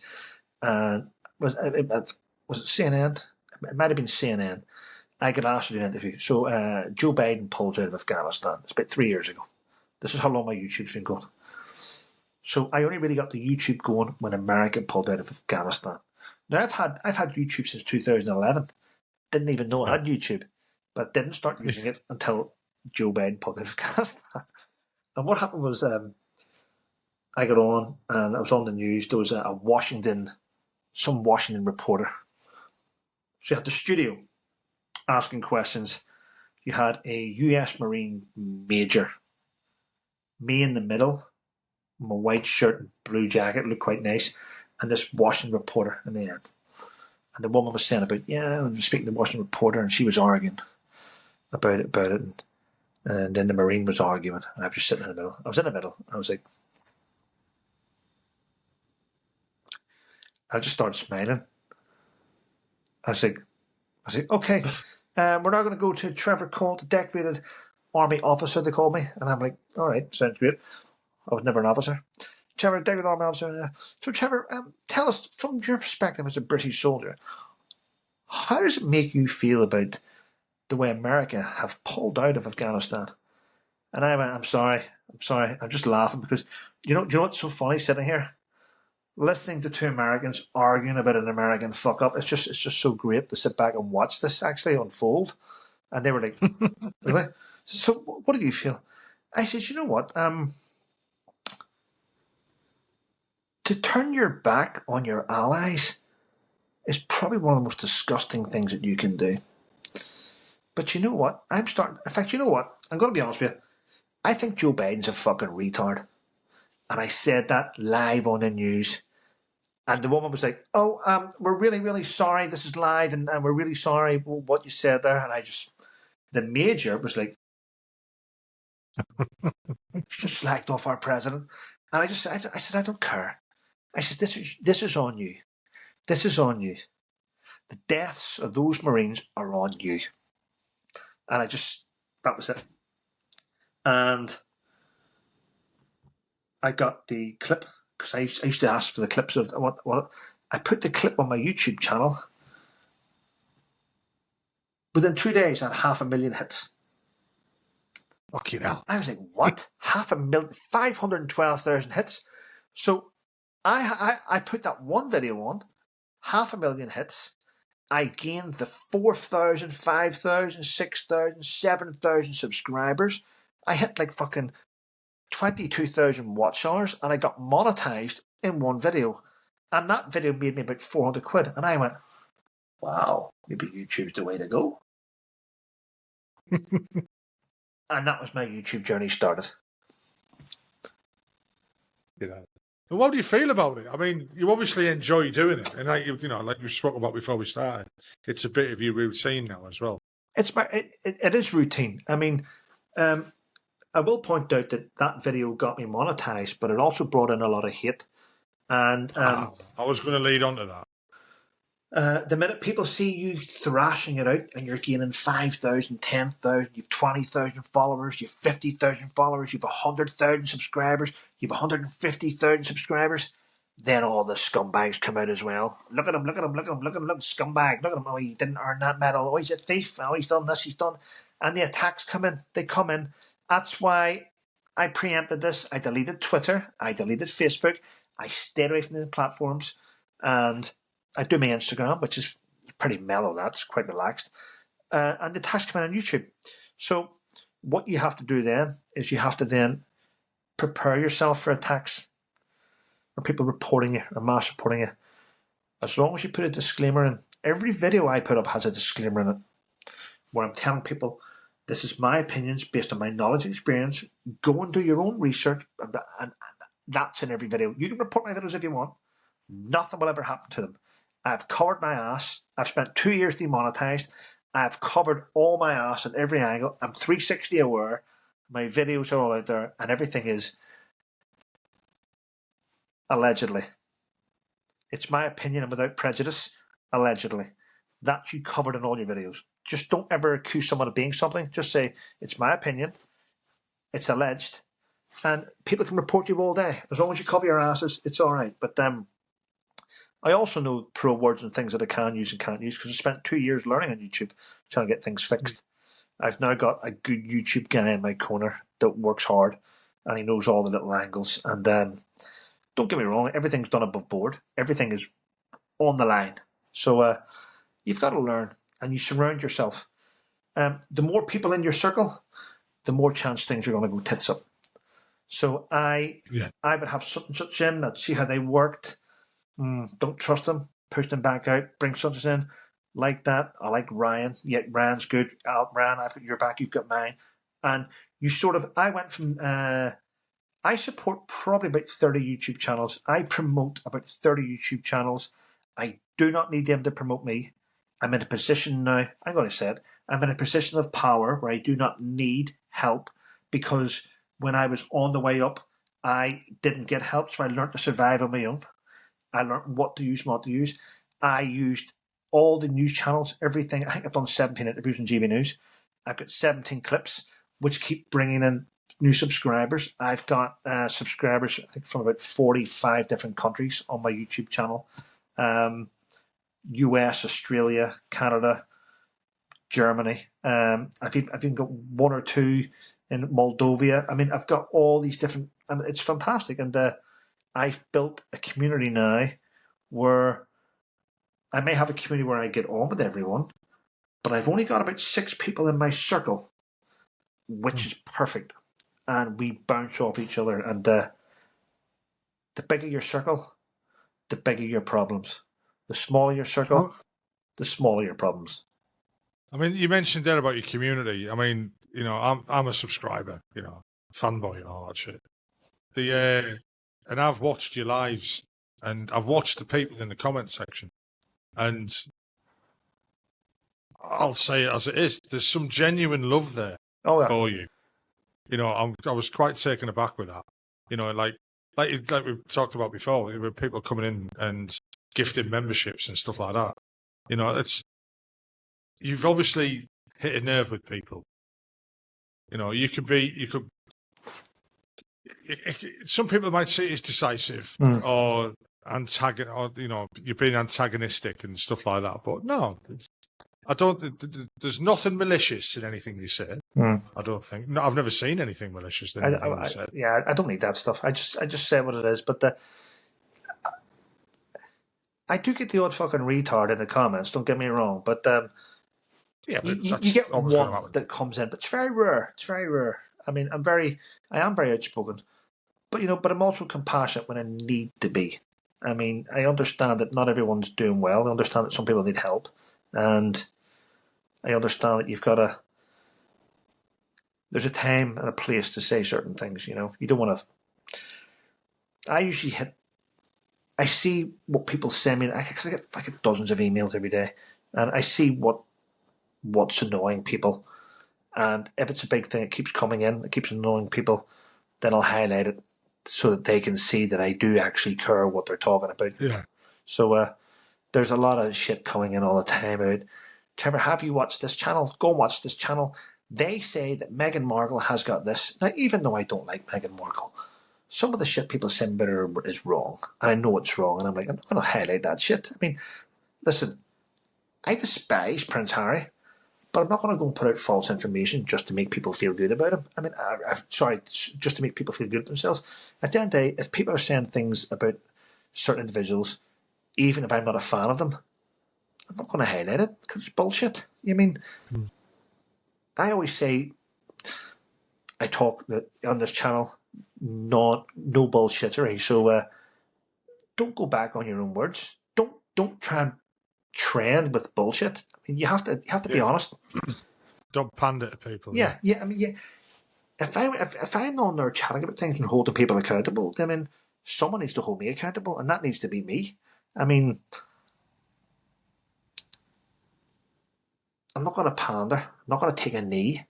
But I've got to be true to myself. I still hold with me the solid C, you know, the selfless commitment, offensive spirit, loyalty, integrity, diligence, and moral courage and physical courage, you know, the solid C. You know what I mean? I keep those in my mind. Oh, you got them written on the wall in front of you or something? No, it's just shit in my head. There's shit in my head. Right, so that leads me on to what's in the future for you. I've seen what you were talking about, what you'd like to do either the end of this year or next year. Yeah. And I think that'd be fucking great. So do you want to put that out there to people?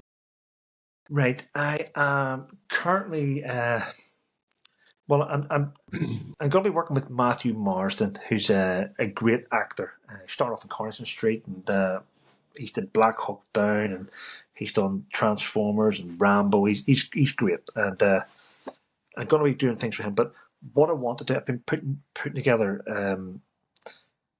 money to go. I want to go to fly into Kabul, from London to Kabul, and then from Kabul helicopter down into Sangin.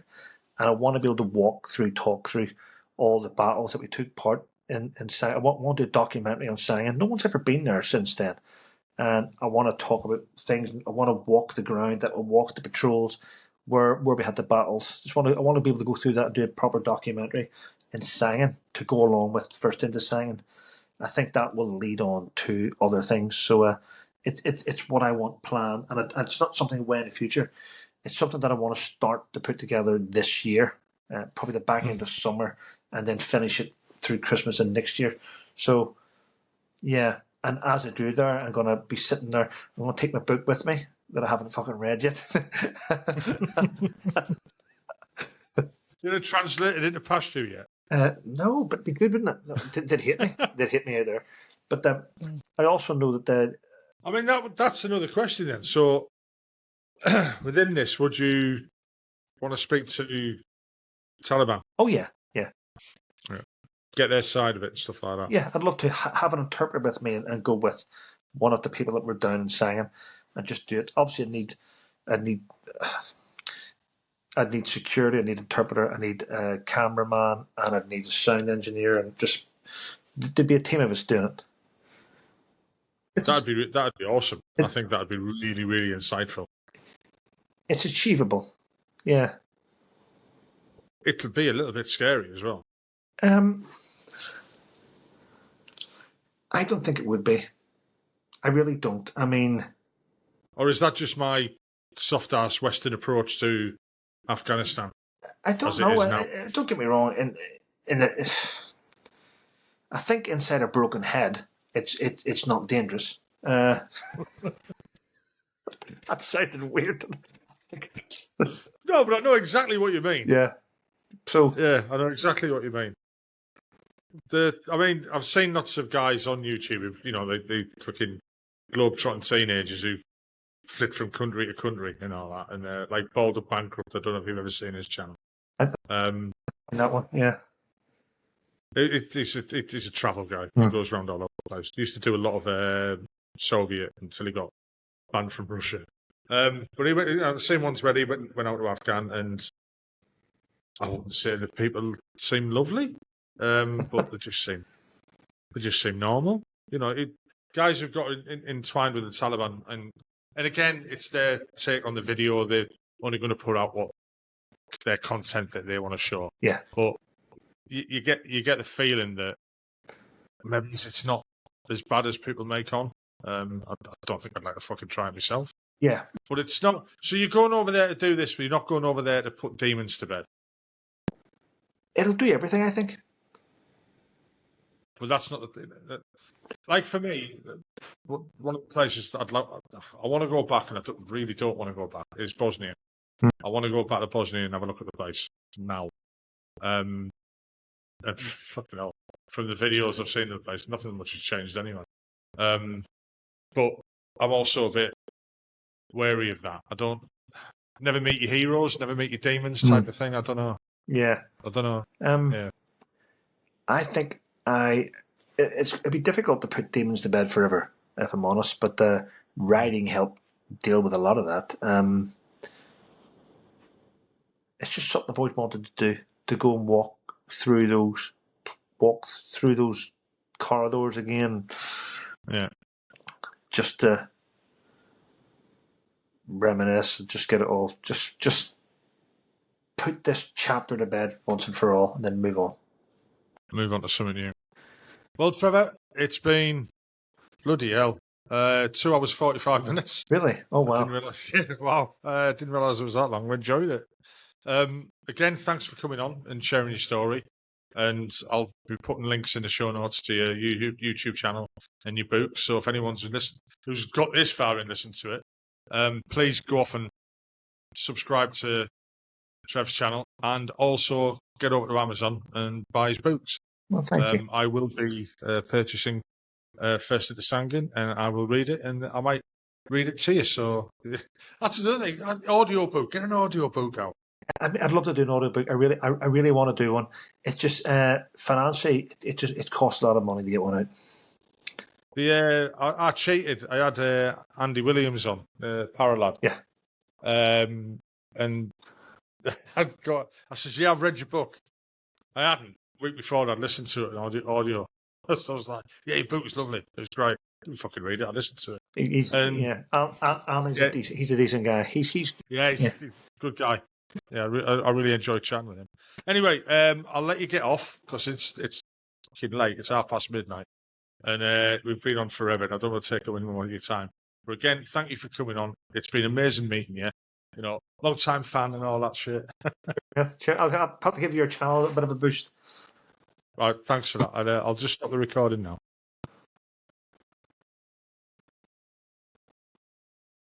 I hope you enjoyed that podcast. I enjoyed recording it. If you could just hit the like button, and also if you could subscribe and hit the notification bell, that'd be great, because it'll help the channel grow. The more people will see it, the bigger it'll get, and the more guests I can get on, and the more people I can talk to. Well, I hope you enjoyed it, like I said. Look forward to the next one. Hopefully we'll be out next week as normal. Bye-bye now.